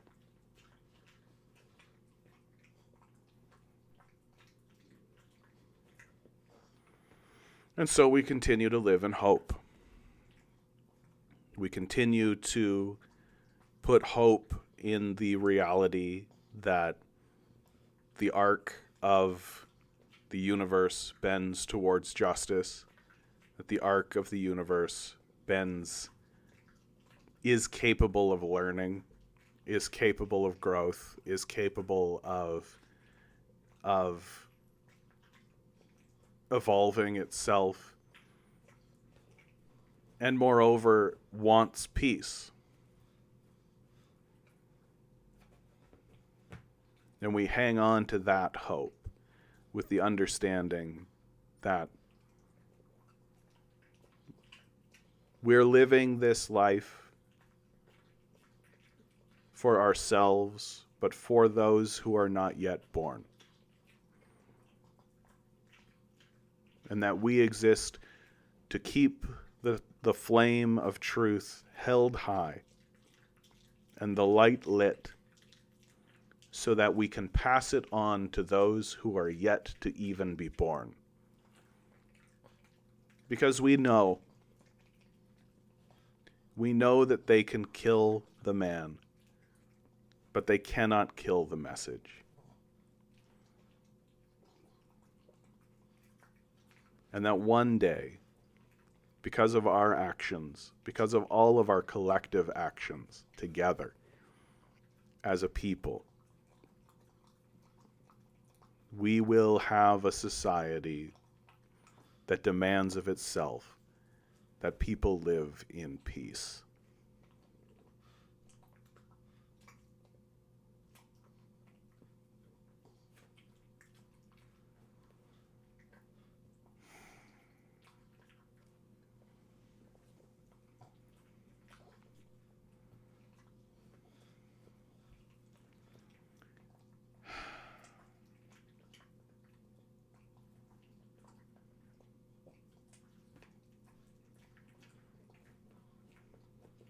And it seems to me so simple.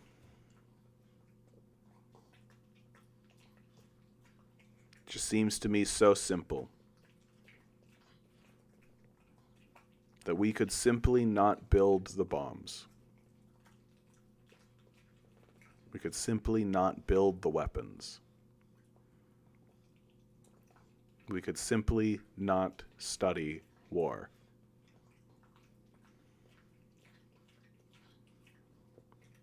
We could put our energy towards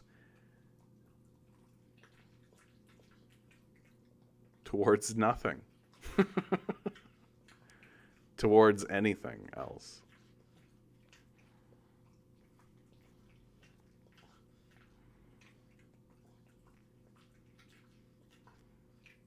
Annan asks, do you believe that love under communism will be more sincere, unencumbered by material values?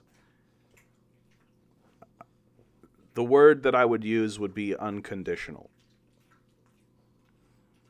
That the position, and my position, like I believe very strongly that if you are going to have a philosophical discussion or conversation or debate, if you prefer, with someone, that the only thing that's worth discussing would be their linchpin issue, right? Everybody has one. So, for example, Ben Shapiro's linchpin issue is that he thinks the Bible is magic and that you should just believe what the Bible says because God wrote it. If you believe that, then there's no level of fraudulence that you won't believe, right? So that's the linchpin. That's the thing that you pull out and the entire philosophy falls to the ground. Well, here's mine. Everyone should have food and shelter. Everyone should have food and shelter unconditionally, no questions asked. no judgment, no sense of rejection, no sense of you've got to prove it or earn it. Everyone should have food and shelter, and that should be fundamentally baked into the fabric of our society. And moreover, any society in which it is not fundamentally baked in is an illegitimate one. I will die on that hill. And if that's not unconditional love, then I don't know what your definition actually is. And it isn't because it's unencumbered by material values. In fact, I actually think it's quite the opposite. It's accepting the reality of material needs of the people who exist in the world as commanded by their creator. We need food. We need water. We need shelter. These are necessities. You need these things. The universe has said so. If you don't get them, you die.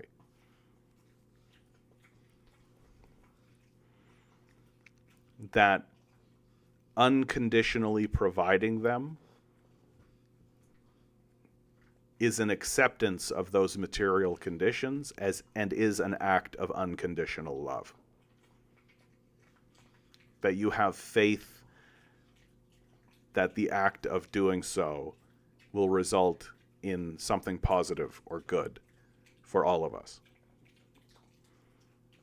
And that the act of withholding those things, the act of hoarding those things for yourself and withholding those things from the public and saying to them, I'll give them to you if you sell yourself to me, is an act that thwarts the will of your creator and of the universe itself, and is an act of great demonic evil, completely unjustifiable.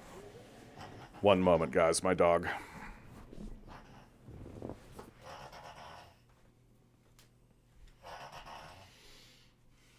I know, buddy. Snorts.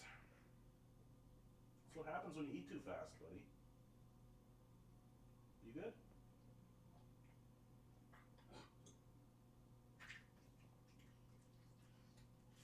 You good? You good? Let me grab you a little more water, bud.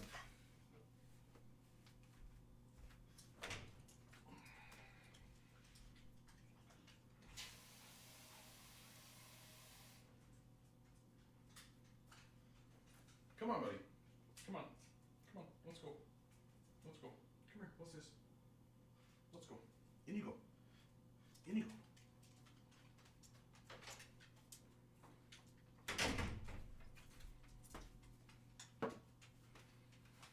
Oh, sorry about that, guys. For those who have been long-time listeners, you know all about poor Milo's face.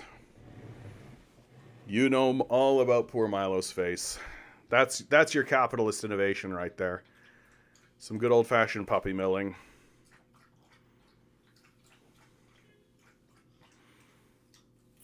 Annan writes, I mean the fact that my spouse will not have to worry about providing food and shelter, which will allow him to focus on deeper things than survival. Yeah.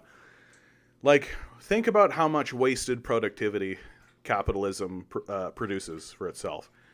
Right? By forcing people to essentially sell themselves to people who are withholding food and shelter, right? We're essentially organizing the society in such a way that everybody exists at the whims of the house hoarders, right? Everybody exists at the whims of Bill Gates and Jeff Bezos. And so you have to fulfill their demands. You have to supply their demands, right? There's the economic language for you if you like it. But basically, like, whatever loserish, dumb, pathetic, stupid, ridiculous idea they think is valuable, which is usually the dumbest shit you've ever heard of in your life because they're very dim-witted, unintelligent, uncreative losers, then that's what gets supported. Right? We'll create entire industries based off of Peter Thiel's desire to have immortality. Yeah, we're gonna spend $100 billion on cryo chambers, so fucking Peter Thiel can go live in a cryo chamber until he can be revived in 500 years or whatever. It was just this dim-witted, childish bullshit. This literal, like, straight out of a Faustian bargain kind of bullshit that we have to fund, because this is the only thing these psychopaths are actually interested in funding. Right? That if we actually said, like, hey, it would actually be pretty cheap to house all these people, right? It actually is pretty cheap to provide a basic income. It actually is pretty cheap to end hunger. It is actually pretty cheap to end climate change. Like, these things are actually pretty cheap and inefficient. These psychopaths are like, yeah, well, whatever. It won't matter when I'm dead. It won't matter until I'm dead, so who cares, right? Like, these detached, narcissistic psychopaths. So we all have to end up, like, making dumb apps and, like, things to amuse or entertain them, right? Because that's the only way that we can survive. And if we actually wanted to pursue meaningful things and things that actually mattered in our society, well, then the capitalists would be like, well, who's going to pay for that? No, you got to earn your food and your shelter. And so you just end up with a ton of wasted productivity. Because instead of finding cures for cancer, we're finding new ways to dye your hair. Baked Potato writes, I would also add access to affordable healthcare and education, skills training to that list, or else you'll end up like the US, which gouges their citizens to death, literally. Yeah, I'm more or less of the opinion that if you're not providing food and shelter to your citizens, then you're definitely not providing healthcare and education, right? You might have a system that looks like you are, but you're not really doing it. China recently introduced a new drug that fights cancer and announced it will cost $280 per pill. And what did the U.S. do? It turned around and offered the same drug from China, except marked it up the price 30 times to gouge their citizens to death. Literally. Yeah, example. Paolo. Come on, man.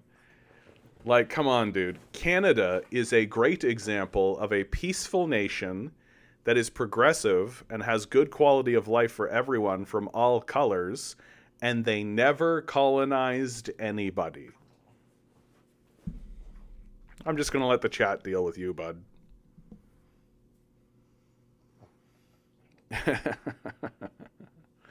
Yeah, thanks. Tinker straight away. Just, you obviously don't know anything about Canada or its history. Canada, famously non-colonial. Yeah. What white people just showed up in Canada. They just sprung out of the ground. Lazy MI, good to see you, my man. I love your name, dude. That's a really clever name.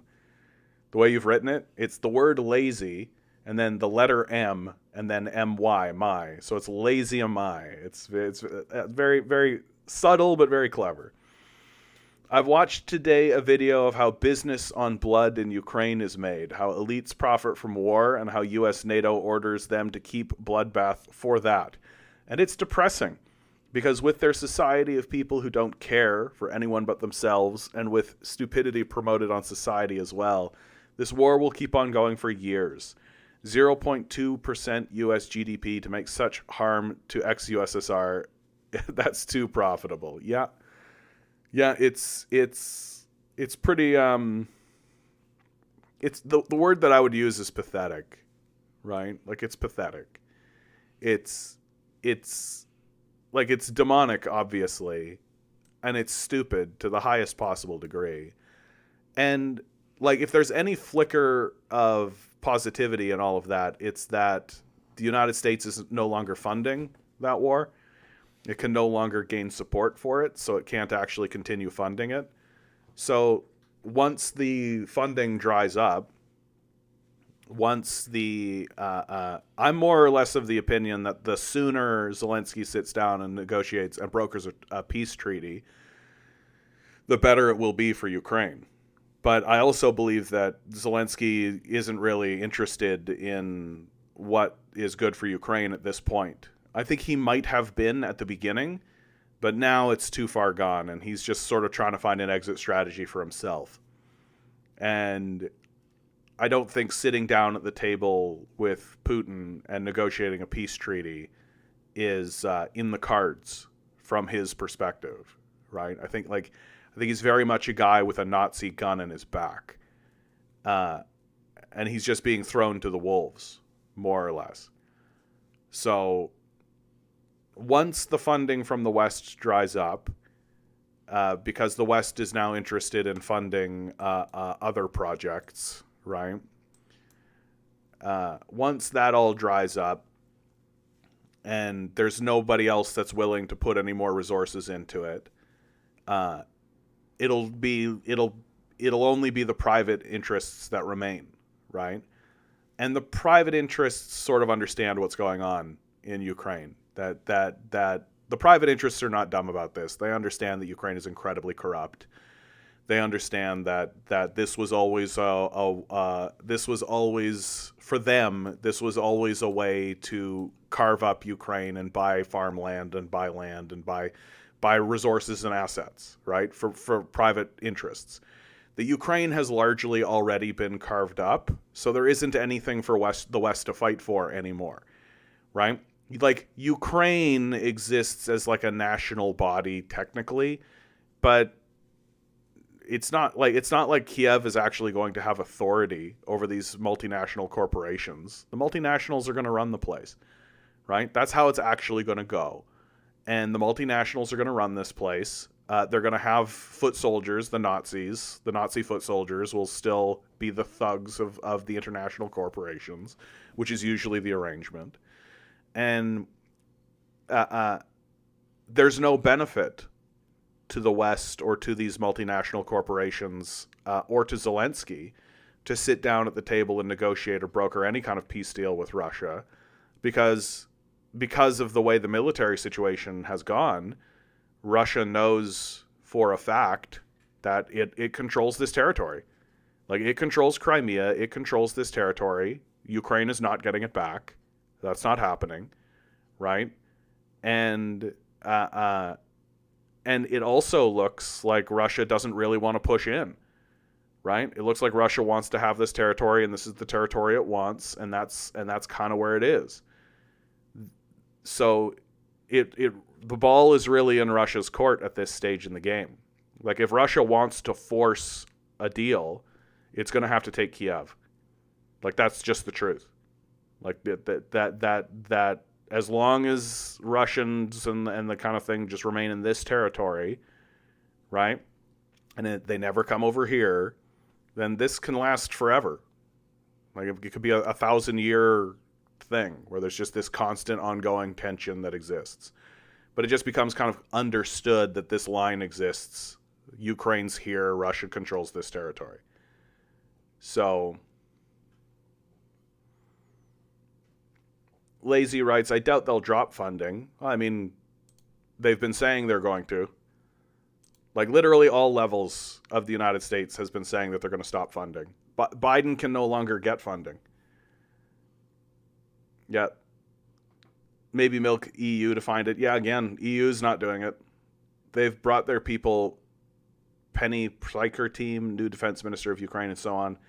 They'll find enough money and organize the process to use Ukrainian quote-unquote resources for war. You're right about forever. If weapons from Romania and Poland keep going, it can really be forever. Well, I mean, I'm more or less of the opinion that the war is already over. Like, Ukraine just doesn't have people, right? Like, it just doesn't have people, right? Paulo writes, Canada has been taking in hundreds of thousands of immigrants every year. It's an open country compared to America. It doesn't do imperialism. What a joke.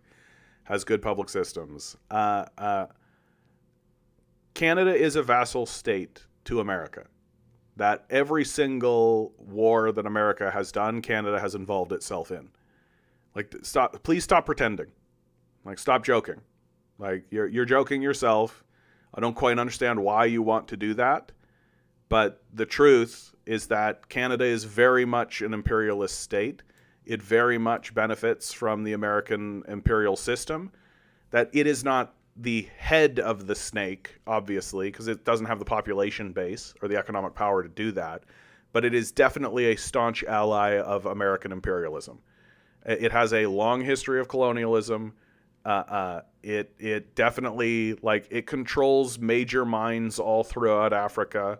Like this pretending thing that you're doing, where you're pretending as though Canada does not have a colonial history or does no colonialism or imperialism today, is weird. Like, it's a very strange and odd position to take, and I don't understand why you're doing it, because it's obviously false.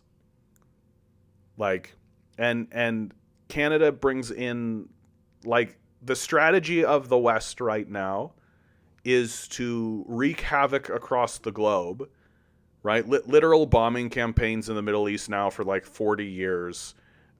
Enormous devastation, right? Huge genocides, the Indonesian genocide, which nobody ever talks about.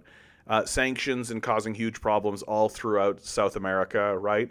But then to let people in to their borders to shore up the population decline that they're experiencing because they've reduced the quality of life for their own citizens, right? People can't have kids anymore, so the birth rate's in the toilet.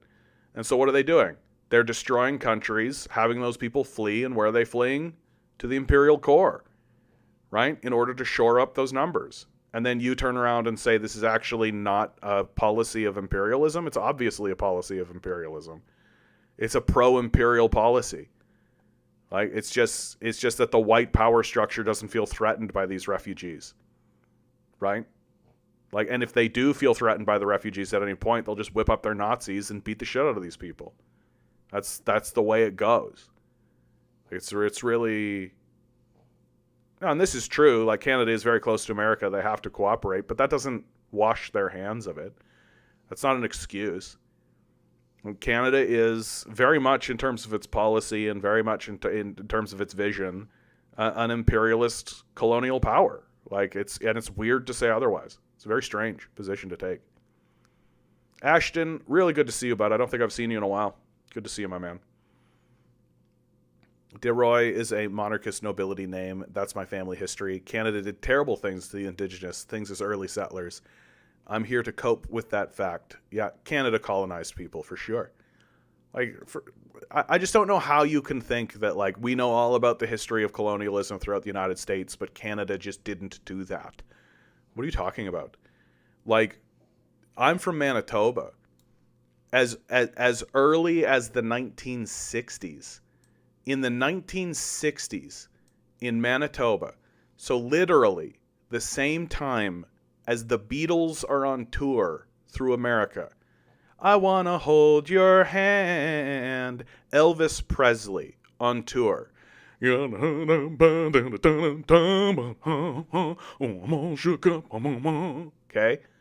The Catholic Church and residential and the Catholic Church and the RCMP are kicking in the doors of First Nations people and kidnapping their children through the 1960s and into the 70s. Okay? This is literally something that is literally happening in Manitoba while fucking Elvis Presley is on tour. The residential school system that they erected through the 1960s, right? Through the 60s scoop is what it's called. You can look this all up. That residential school system persisted until the mid-90s. The last school being closed the same year that the fucking Lion King was in theaters. And can you feel the love tonight? So do not come in here. Do not come in here and try to tell me for even one goddamn fucking minute that Canada doesn't have a colonial history. Shut up. Canada's colonial history is as recent as 1996. Like, what in the fucking goddamn are you talking about, bud? What a weird, creepy, strange position to take. What an odd thing to think.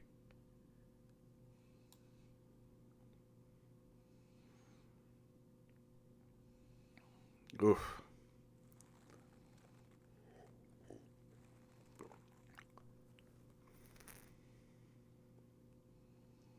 Yeah, I've met 40-year-old girls who were raised in residential schools. Yep. I know people who exist in the just because they shut down the churches, right? It was the Catholic churches that were responsible for the residential school system, and they shut down those schools, but it's the government basically came in and nationalized it. So a lot of those institutions still persist within the government structures, and the government is still trying to deal with the fallout and what to do about having done this in the first place. And I know people who work within that system, good people who work within that system, and they have told me and they've talked to me about how difficult it is, and how they see that colonial history persisting within the government bodies today, and how difficult it is for them to deal with the consequences of a society that has done this. So this sort of, I understand why people don't want to acknowledge it. I get that. It's difficult to deal with. It's a difficult thing to cope with. Everyone wants to believe that the nation that they live in is striving for good. Everyone wants to believe that. I am here to tell you explicitly that is bullshit. It is obviously false. It is very clearly the objective of the ruling class of our society to control assets for power.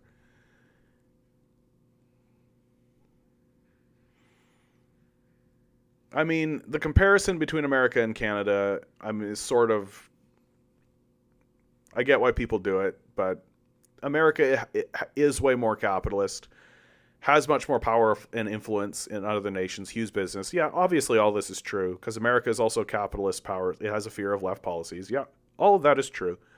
Like, America is the dark heart of the empire, right? And it can't continue this way. Like, you literally cannot run a civilization this way. It just doesn't work, right? Like, you can't run a civilization based on the principles of abandonment. You can't say to your citizens, we're going to abandon you and you got to work harder. Incidentally, here's a new tax. Like, it's just not going to work. That you need unifying policies and unifying projects. And war is not a unifying project. It just doesn't work. And the United States is going to learn this lesson the hard way, it looks like. It's going to learn that lesson the hard way. That you cannot keep a society together based on these principles. Yeah, the ODSP poverty is real. Yeah, fun fact, Canada gives less money to its disabled people than the United States does.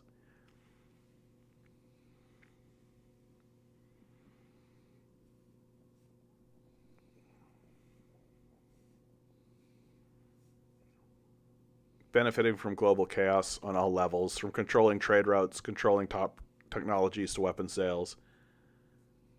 Gagarin was already in space.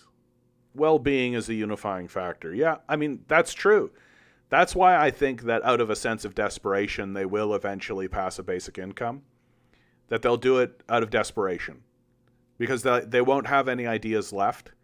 They won't know what to do.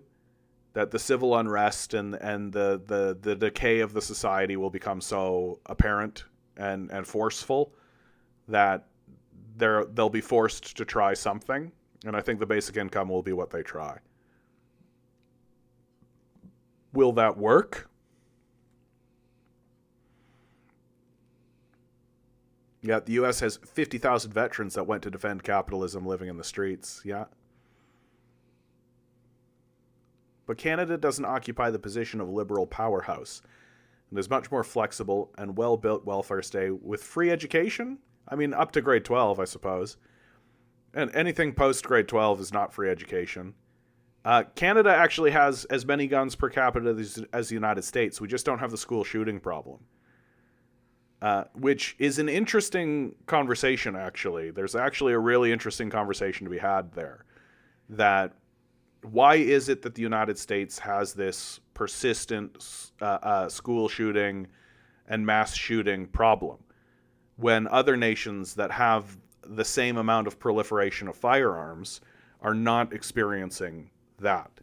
And I think that it does have to do with the reality that the United States was built on slavery and doesn't want to acknowledge it. And I think it's that I know that this is getting into, like, people prefer to discuss things in terms of hard data, but I really do believe that Canada has gone through like a truth and reconciliation moment, and that has actually alleviated a lot of tension. I know it's alleviated a lot of tension in Manitoba, and there's been like real material things that have occurred in Manitoba to alleviate this sort of stuff. And that the United States there are segments of the United States that want to have a truth and reconciliation moment. A lot of media, for example, and a lot of the like kind of, I hate to call it slavery porn, but there is a lot of slavery porn out there. I don't mean literal sex porn. I mean just like, there's a lot of this like, let's make a movie about slavery, another movie about slavery, another movie about slavery, slavery this and slavery that. Here's America's history of slavery writ large, like 12 years a slave, Django, right? Like that, The Color Purple, just like movie after movie after movie after movie that's just throwing it in your face, throwing it in your face and throwing it in your face. And it is the society kind of crying out for a real, genuine truth and reconciliation, where where the political system genuinely does respond and genuinely does go through some kind of truth and reconciliation. If I understand where you're coming from, Mikhail, but I also do think that there is the other aspect of it, where there's this. I do think that there are people who want that truth and reconciliation, and who do see that kind of media ship as a way to force it into the conversation. So I take your point. I think that does happen as well, but I also think there is the other side of it, and I do think that America needs, if America wants to heal itself, and if it wants to actually move forward as a nation, it's going to have a truth and reconciliation moment. I don't think it's going to. Like, like bluntly, what I see as the truth, it's just not going to do that. That voices like Ben Shapiro and Matt Walsh and Crowder and Peterson have like taken over, and they're well funded. They've got a lot of support by corporate power, while corporate power is simultaneously suppressing anybody who is standing up and calling for any kind of truth and reconciliation. And the only organization that is even using diversity issues on the public stage has become so cynical about it, and so obviously pandering about it, that people have lost faith in the enterprise. They don't actually think that Disney is being genuine, because Disney isn't being genuine, right? That it's all just pandering. It isn't actually a legitimate attempt to say we need a truth and reconciliation movement within the political apparatus. It isn't genuine in that regard. It just wants asses in seats. And so it's manipulating people's latent desire towards that, in order to sort of drive sales, which is the most cynical shit ever. And I'm glad to see that Disney is losing money hand over fist. I hope they fucking collapse. The fucking frauds. Like, you can't even really call them artists anymore.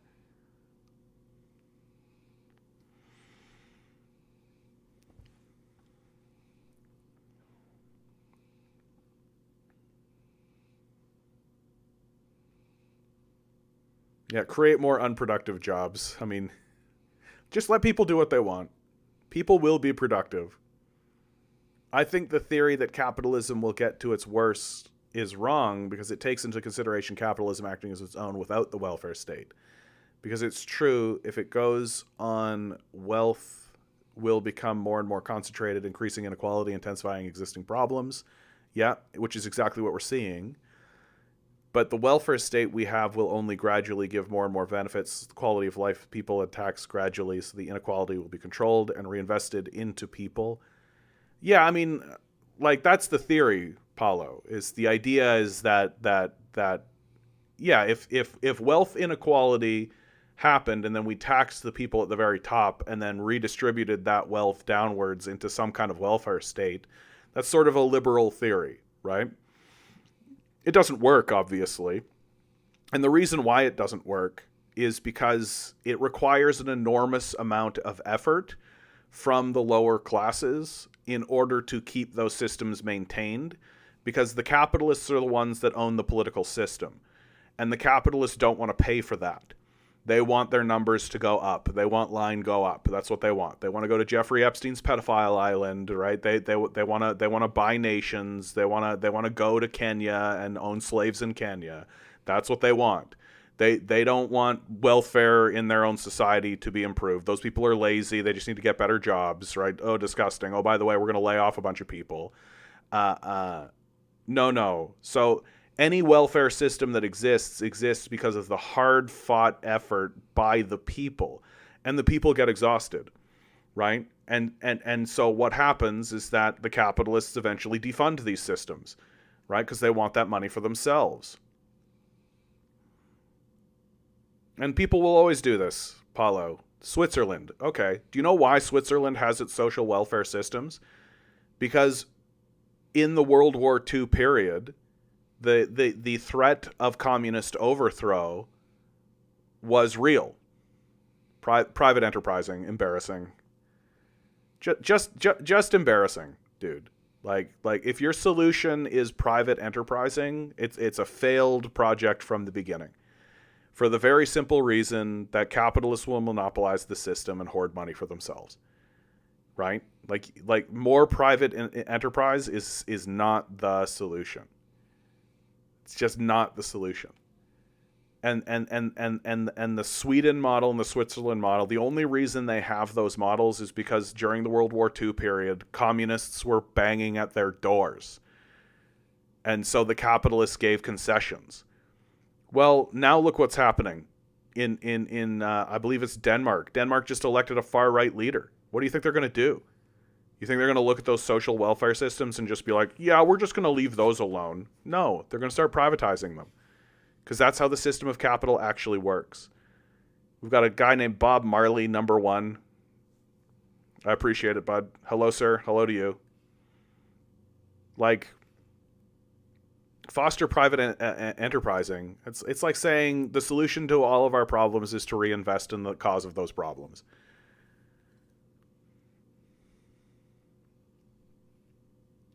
The richer the rich, the worse the working conditions. This is not the case in the richest countries of the world because social democracy. Okay, let's get real specific, okay? Because you just seem to not be listening.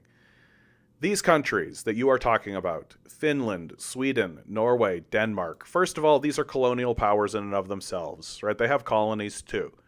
So the idea that these are rich countries because of their great capitalist enterprise, yeah, if you consider colonialism to be capitalism and you consider that to be okay, sure. Okay, great. So fine, right? So these countries, oh, they've got robust welfare systems. We should model everything off of this welfare system. You know how they got those welfare systems? Do you know how they got those welfare systems? They didn't get these welfare systems because the capitalists went, you know what would be really excellent is if the quality of life of the citizens of our country was actually excellent and was actually good. Let us, the benevolent capitalists, create a social welfare system for which the citizens of our country will benefit from the wealth that we are collectively generating, right? That's not what they said. That's not what happened. What actually happened is that Russia was experiencing a pretty major communist moment, right? That Russia literally overthrew the Tsars, right? You remember Trotsky and Lenin and Stalin and all these guys? You see where that border is, right? You see right where that border is, right there, right? So these guys literally overthrew their leadership and said capitalism is a bad system and we should overthrow it. One of the guys, Trotsky, was literally saying we should fund movements within all of these countries over here to foment a permanent revolution. We should have international revolution across the entire country. This is one of Lenin's major men that was really saying this. One of the people who everybody was looking at being like, that guy could become the leader of Russia, right? And of course, Trotsky was moving forward in that. There were movements in Finland and Sweden and Norway and Denmark and Belarus and Ukraine and Poland and Romania and Austria and Germany. Who do you think Hitler rounded up? The first people Hitler rounded up to put in concentration camps. The first concentration camp was a communist concentration camp. That's the level that capital was threatened by the uprising of communists and socialists within their ranks. So Finland, Sweden, Norway, Denmark are looking at this communist revolution that overthrew its leadership. And the capitalists went, oh my fucking God, it's time for you to stop, dude. Oh my God. Fucking dumbass. Jesus Christ. You're getting a timeout. You're getting a big timeout. Did I ban him? Did I ban him or did I just time him out? I just think I put him in. I don't care either way. This meme, this ridiculous. So literally, Paolo, from now on, you just don't get to talk. If you want to be in here, you better just be asking little tiny questions and being a real sweetheart. Because that's the stupidest shit that anybody can say. That's some like straight up Nazi shit. That's some straight up like, I know how to besmirch the good name of socialism. I'll say that Hitler was a socialist, like a dimwit, like a moronic dimwit. Turns out, hey guys, people who are willing to commit mass murders and genocides are also fucking liars. Whoa! If you want the actual history, Hitler goes in to a socialist party, takes it over, and destroys it. Steals the name for himself, perverts it completely. The original leadership literally leaves. And Hitler, because he's being funded by industrialists, takes over the political system. Like, this idea that the Nazis were socialist is brain dead. If you are thinking that way, you are no longer a trustworthy intellectual. You have ceded your intellectual credibility. That is the level of dim-wittedness that statement is. And when you hear people say it, you are looking at the stupidest person you have ever talked to. There is no credibility to the statement. It is a moronic thing to say out loud. And the people who are saying it as if it is not moronic are the most moronic people you've ever talked to in your fucking life. Do not say it. Do not think it. Regain your fucking intellectual credibility. Jesus Christ, dude. You're at a 0. Like fucking 0 out of 100. See me after class. F-. Holy fucking shit. Here, the result of our education system, everybody. Here's our grand education system at work. Jesus fucking Christ. The notoriously trustworthy Nazis said they were socialists. Yeah. Like, fucking embarrassing. I'm gonna finish talking about this just to show you how much more I know about the subject than you do, while you're saying this dumb fucking witted bullshit. So the communists are knocking at the capitalist doors in Finland, Sweden, Norway, and Denmark, actually kicking in their doors and being like, hey, we could just overthrow you, like they did in our neighbor Russia, right? Why are we tolerating you? Why are you here? Why should we put up with you? And the threat was so real and credible, So real and credible that the Germans literally rounded up the actual socialists and the actual communists, and the first concentration camp was a communist concentration camp.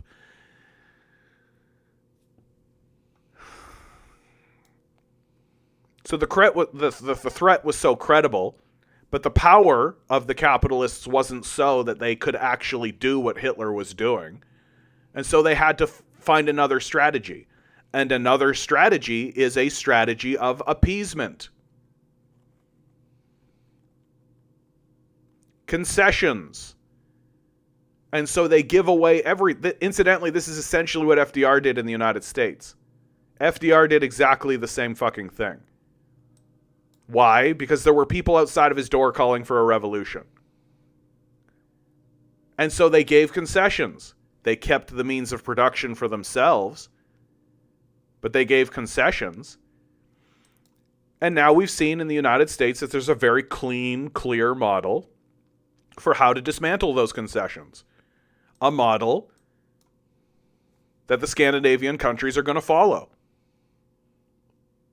That as the Scandinavian countries go to the right, as we've already seen happen in Denmark, they'll start stripping away those benefits because they want them for their own.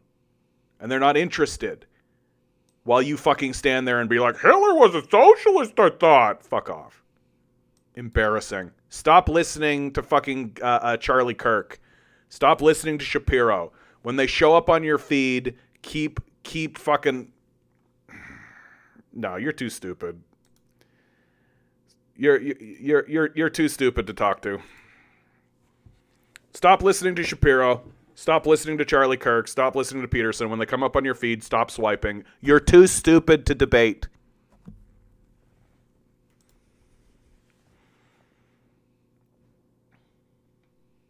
Like, please stop talking as if you have credible authority on this subject.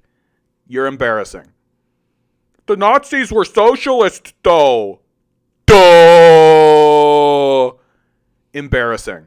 Get the fuck out of here. You're not welcome. We don't need little Nazis in here.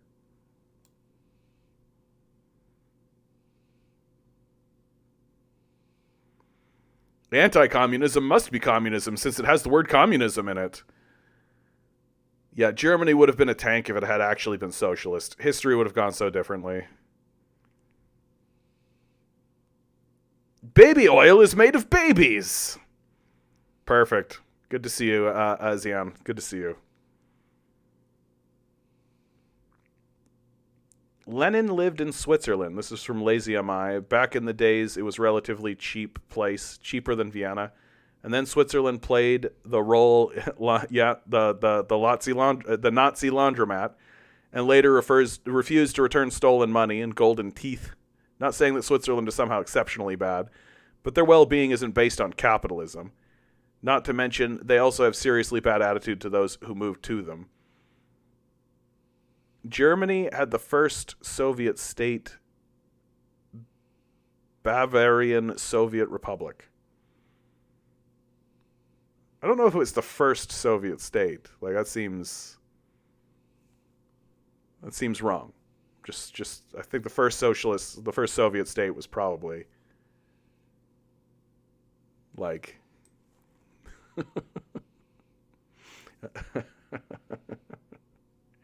anyway.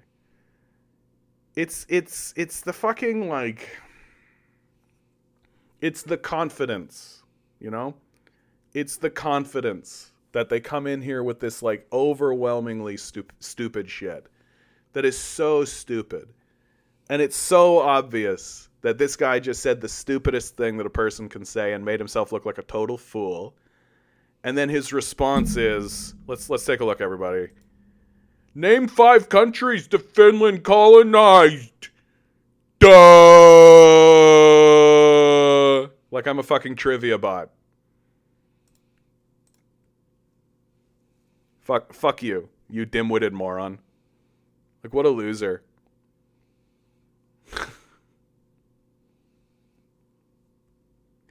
This guy walking around being like, Hitler was a socialist, though. Yeah, I know everything about the history of this place. Yep, capitalism is the solution to capitalism. The solution to a collapsing capitalist economy is to do more capitalism. Duh.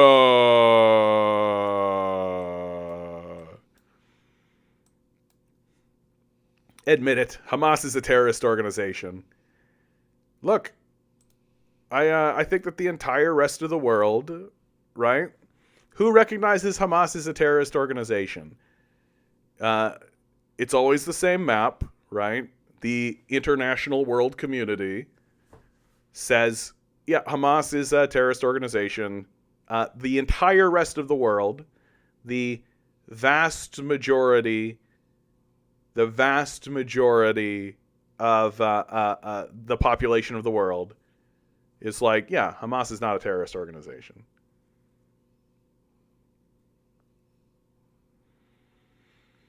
Lazy MI writes, the Bavarian Socialist Republic, the Bavarian Soviet Republic, or Munich Soviet Republic, was a short-lived, unrecognized socialist state in Bavaria during the German Revolution of 1918 to 1919.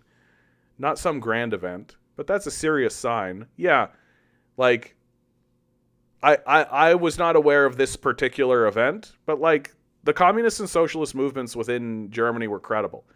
Like, there's a reason why the industrialists needed to round them up and put them in a concentration camp, right? There's a reason why capitalists do these things, and it's because they're threatened. And, like,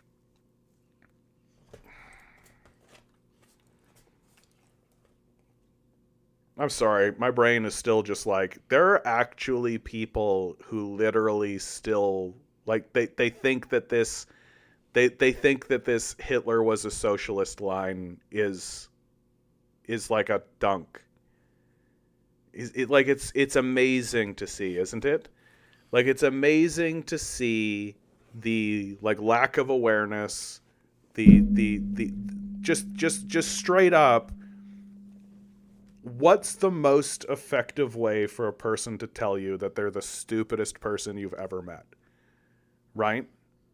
Like, and they keep doing it. Like, they keep doing it. That's the thing that's amazing. That even after it's made abundantly clear that it's the stupidest thing that a person can say.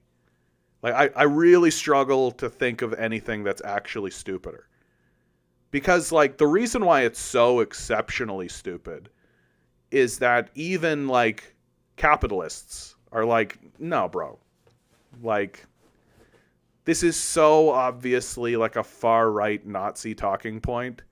Like, it's so clearly false and so obviously wrong that, like, you can go ahead and read William L. Schreier's The Rise and Fall of the Third Reich to see what the history of it actually is. And it's that Hitler walks into a socialist party and then takes it over, forcing the other leadership out, and essentially turns it into a fascist perversion. And they just keep the name in order to lie to people, you know, the way a fucking psychopath would. And so that dim-witted morons, little Nazi chuds, can say, Hitler was a socialist, actually. Like, it's amazing. Like, it's amazing how stupid these people are.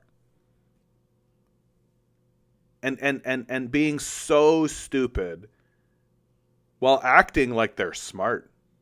Like, acting like we should actually take them seriously and listen to the things that they have to say. And actually be like, yeah, interesting point, stupid dumbass. Who's literally the stupidest person you've ever heard. This is why guys like Charlie Kirk and Ben Shapiro and Matt Walsh are just like a plague on the society. They're just this scourge because they're so obviously stupid. Like, and some of them are just openly Nazis. And it's just like, and we're supposed to actually tolerate their existence in the media discourse, while they're straight up, like Ben Shapiro is currently calling for a genocide. He's outright, obviously calling for a genocide. And we're all just supposed to be like, yeah, that's cool that Goebbels is here. Totally cool that Goebbels is around. Normal. Like, Jesus fucking Christ. Canada never did any colonialism whatsoever. Yeah. I thought Hitler was a socialist. Name 5 Finland colonies. Do my bidding, communist monkey.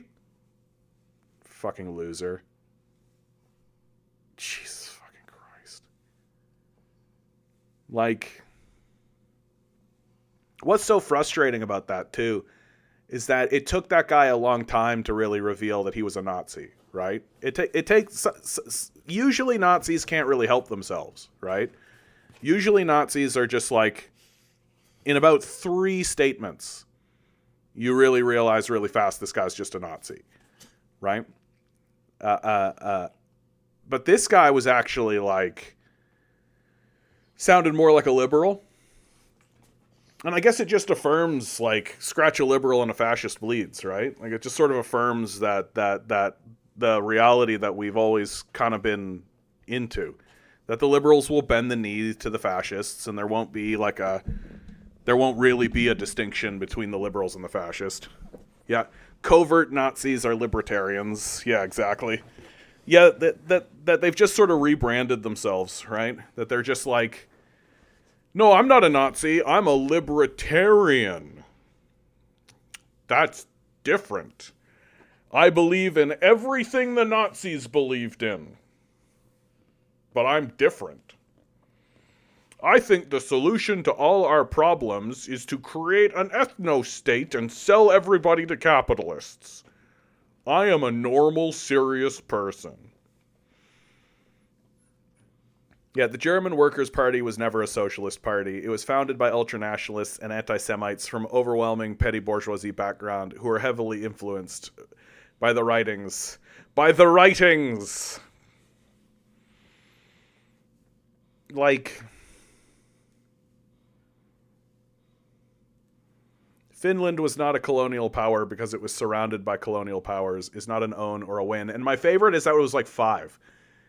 Like, name 5 countries that Finland colonized, which sort of implies that he knows that there's 4.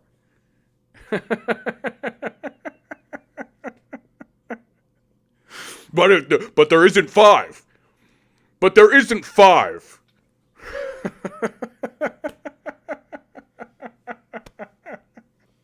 4 is okay. 4 is fine. 5 is too many, and everybody knows that. You get 4 free colonies. You get 4 free colonies before you can be colonial.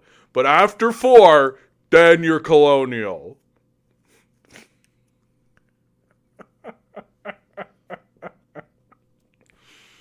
Jesus fucking Christ, man. Like, one day, guys, one day, it's gonna happen. I believe it. I've actually experienced it. One day someone's gonna come in here, and they're gonna actually not be a Nazi. That they're actually going to be a person who's just like, this is what I keep hearing. I keep hearing this from Ben Shapiro, and I keep hearing this from Matt Walsh, and I keep hearing this from the power structure. And you seem to disagree with those people. Can you perhaps explain your position?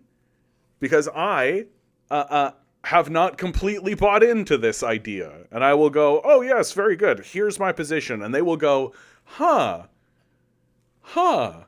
Well, thank you for your perspective. And I will go, you're welcome. Stop listening to these frauds. And they'll go, I'll stop listening to those frauds. That'll be a good day. That'll be a good day. Jesus fucking Christ. The Nazis were socialist, though. The Nazis were socialist, though. That's the truth. The real socialists we're the fascists.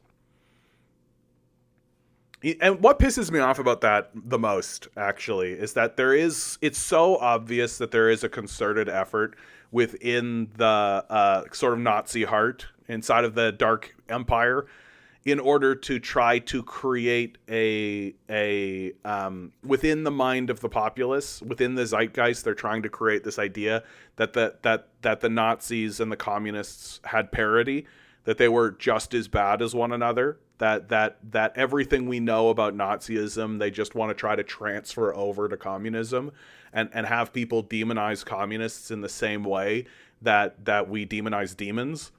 And it's so obvious that this is happening, and it's so obvious that they're trying to do this. And what's annoying is that it's obviously working on the most dim-witted of us. That there are genuinely people who are like, communists are just as bad as Nazis.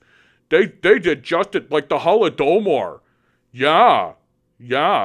I'm literally in like 4 conversations right now online where all I am saying is, oh, if the Holodomor was a intentional genocide, should be really easy to show that it was an intentional genocide, right? Should be really easy. We should be able to see speeches, like Netanyahu's speeches, right? Like Stalin should have speeches. Some bureaucrats should have speeches, like Netanyahu's speeches. There should be some kind of planning document, right? Like the Israelis released, right? There should be some kind of intelligence leak or some kind of document that says our plan is to ethnically cleanse this area. Our plan is to create a famine and kill these people through a famine, like Netanyahu released, or like Churchill released, right? There should be some kind of statement. There should be some kind of thing. The Ukrainian governor, right, should say something, right? There should be something like that. It should be really easy to provide, right? And the response that I'm getting from everybody is, I can't believe you're doubling down on this. You can't, like, if I had to articulate it in a single sound, it literally would just be, that's it.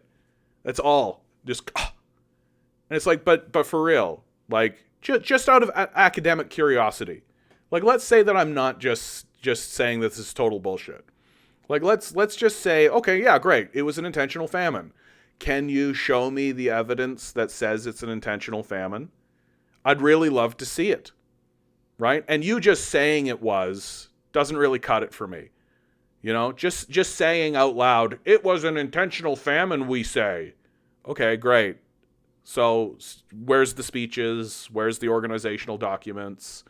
Right? Where's any evidence at all? And nobody can provide anything.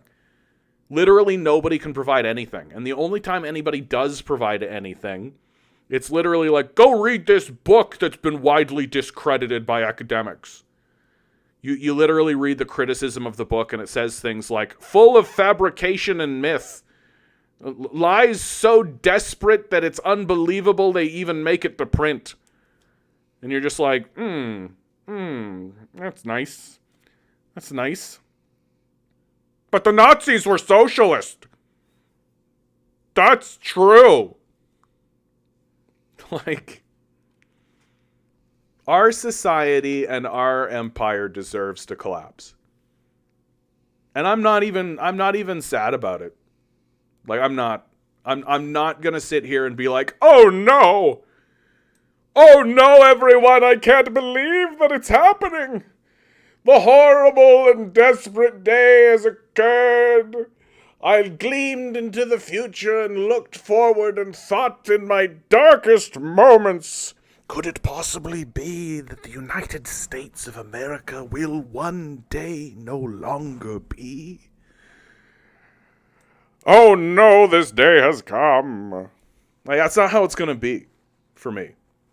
Like, if Texas does secede, or if California breaks off, or if Alberta does some shit or something, I'm just going to be like, yeah. Like, here it is.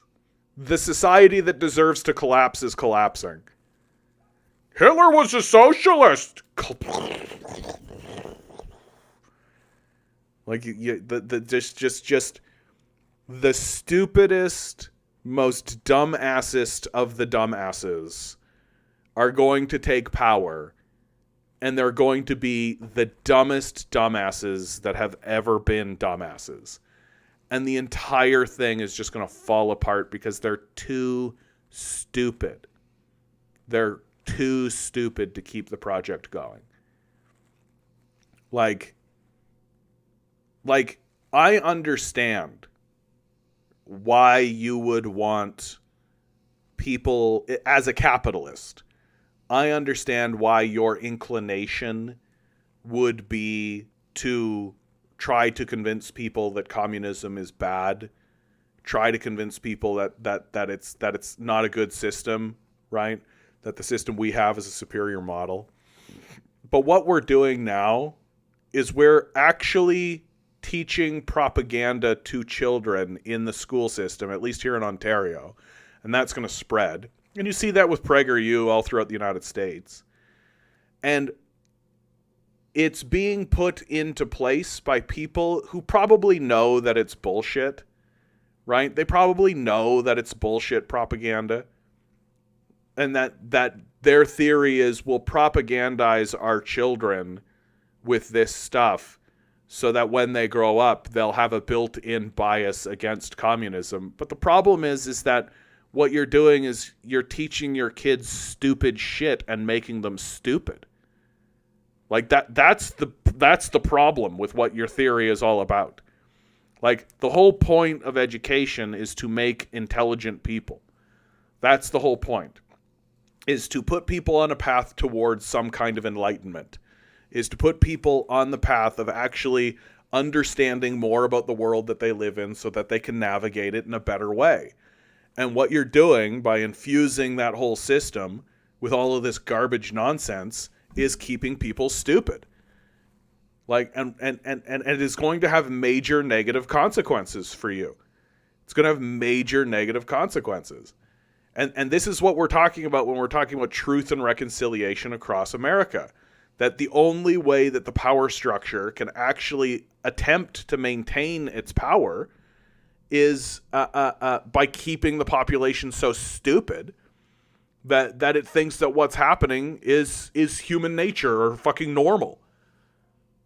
But that's going to backfire entirely, because it means that the people who you're going to put in positions of power are dimwits, are going to be ludicrously stupid, and are not going to know anything about world history, are not going to know anything about what's going on around them, are not going to have any connection to anything outside of these dim-witted beliefs that you've infused into their very education system. And they're going to turn to other countries like fucking China and Russia and all these places, and they're going to lecture them. And these countries, they're just going to be like, sure, buddy, whatever you say. And it's just going to tighten relations between all these countries. Because they're going to see how your country is going to be full of losers. And it's only a matter of time until individual states start being like, now, wait a minute. It's the Colorado River, so we should have control of the river. So we're going to take control of the river. And we don't care what Utah thinks. We're going to put a dam here, and it can dry up Utah. Who cares? Well, you don't want us to do that, federal government? Well, too bad. We're going to do it anyway. Like, it's going to be idiocracy. Like, it's going to be like it already is like that. I actually straight up make the argument. I've said it several times on this stream, and I'll say it again and again. Right? People were telling me for a long time, John, you got to watch Idiocracy. John, you got to watch Idiocracy. Idiocracy is the movie, right? It shows you the future of America. And I watched Idiocracy, and I was like, this is already America. This isn't the future of America. This is already America.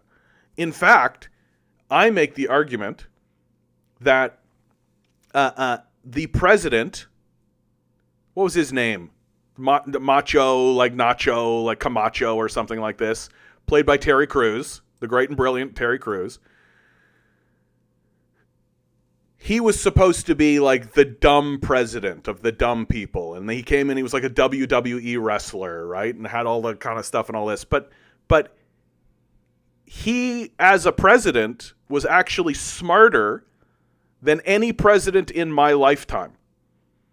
That he was confronted with a problem that was affecting his people, crop failure, We can't figure out why the crops are failing.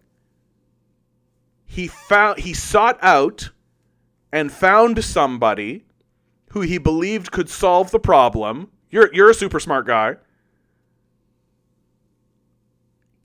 And moreover, this is the crazy part, that guy solved the problem. So the president from the movie Idiocracy, the stupidest president, the icon of stupidity, better president than any president in my lifetime. He saw that there was a problem. He sought out a solution to that problem, and the problem was solved. Better than Bush, better than Clinton, better than Obama, better than Biden, better than Reagan, better than the first Bush. We are stupider than the people in the movie Idiocracy.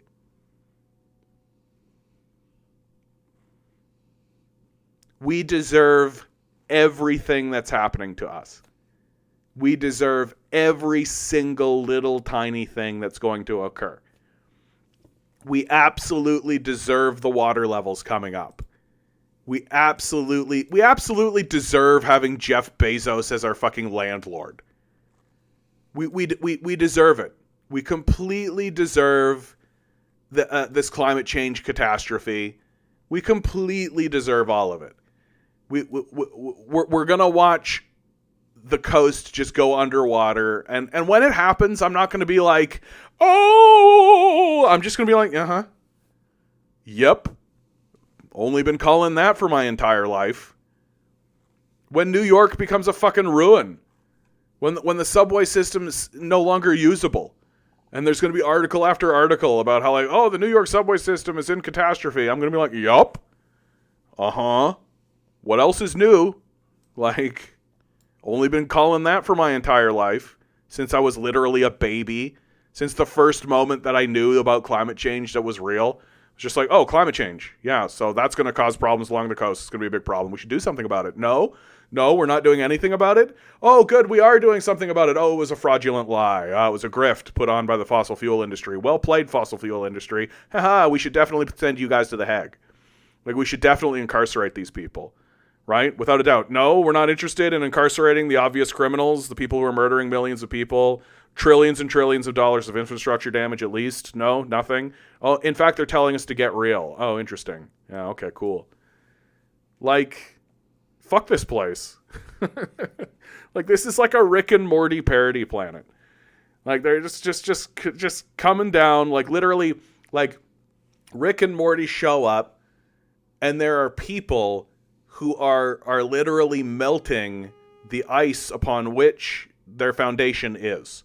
That they're on like an ice floe and they're melting it so that they can eat it. And Morty's like, is that going to mean they're going to fall in the water and drown? And Rick's going to be like, yep. No, they're too stupid to realize it. Oh, well, you know, it's natural selection in work, Morty. And they'll just go to another planet, right? And it's just like the same thing. Like, it's like we're killing ourselves. It's obvious how we're doing it, right? The question is why we want to do it. Why are we so dedicated to the idea of our own self-immolation? We love it. We're over the moon about it. We seem to be gleefully rejoicing in it, about how awesome it is we get to die, right? Rick is Alex Jones. They're turning the frogs gay. I don't have a good Rick voice. My Morty voice is slightly better than my Rick voice. Like,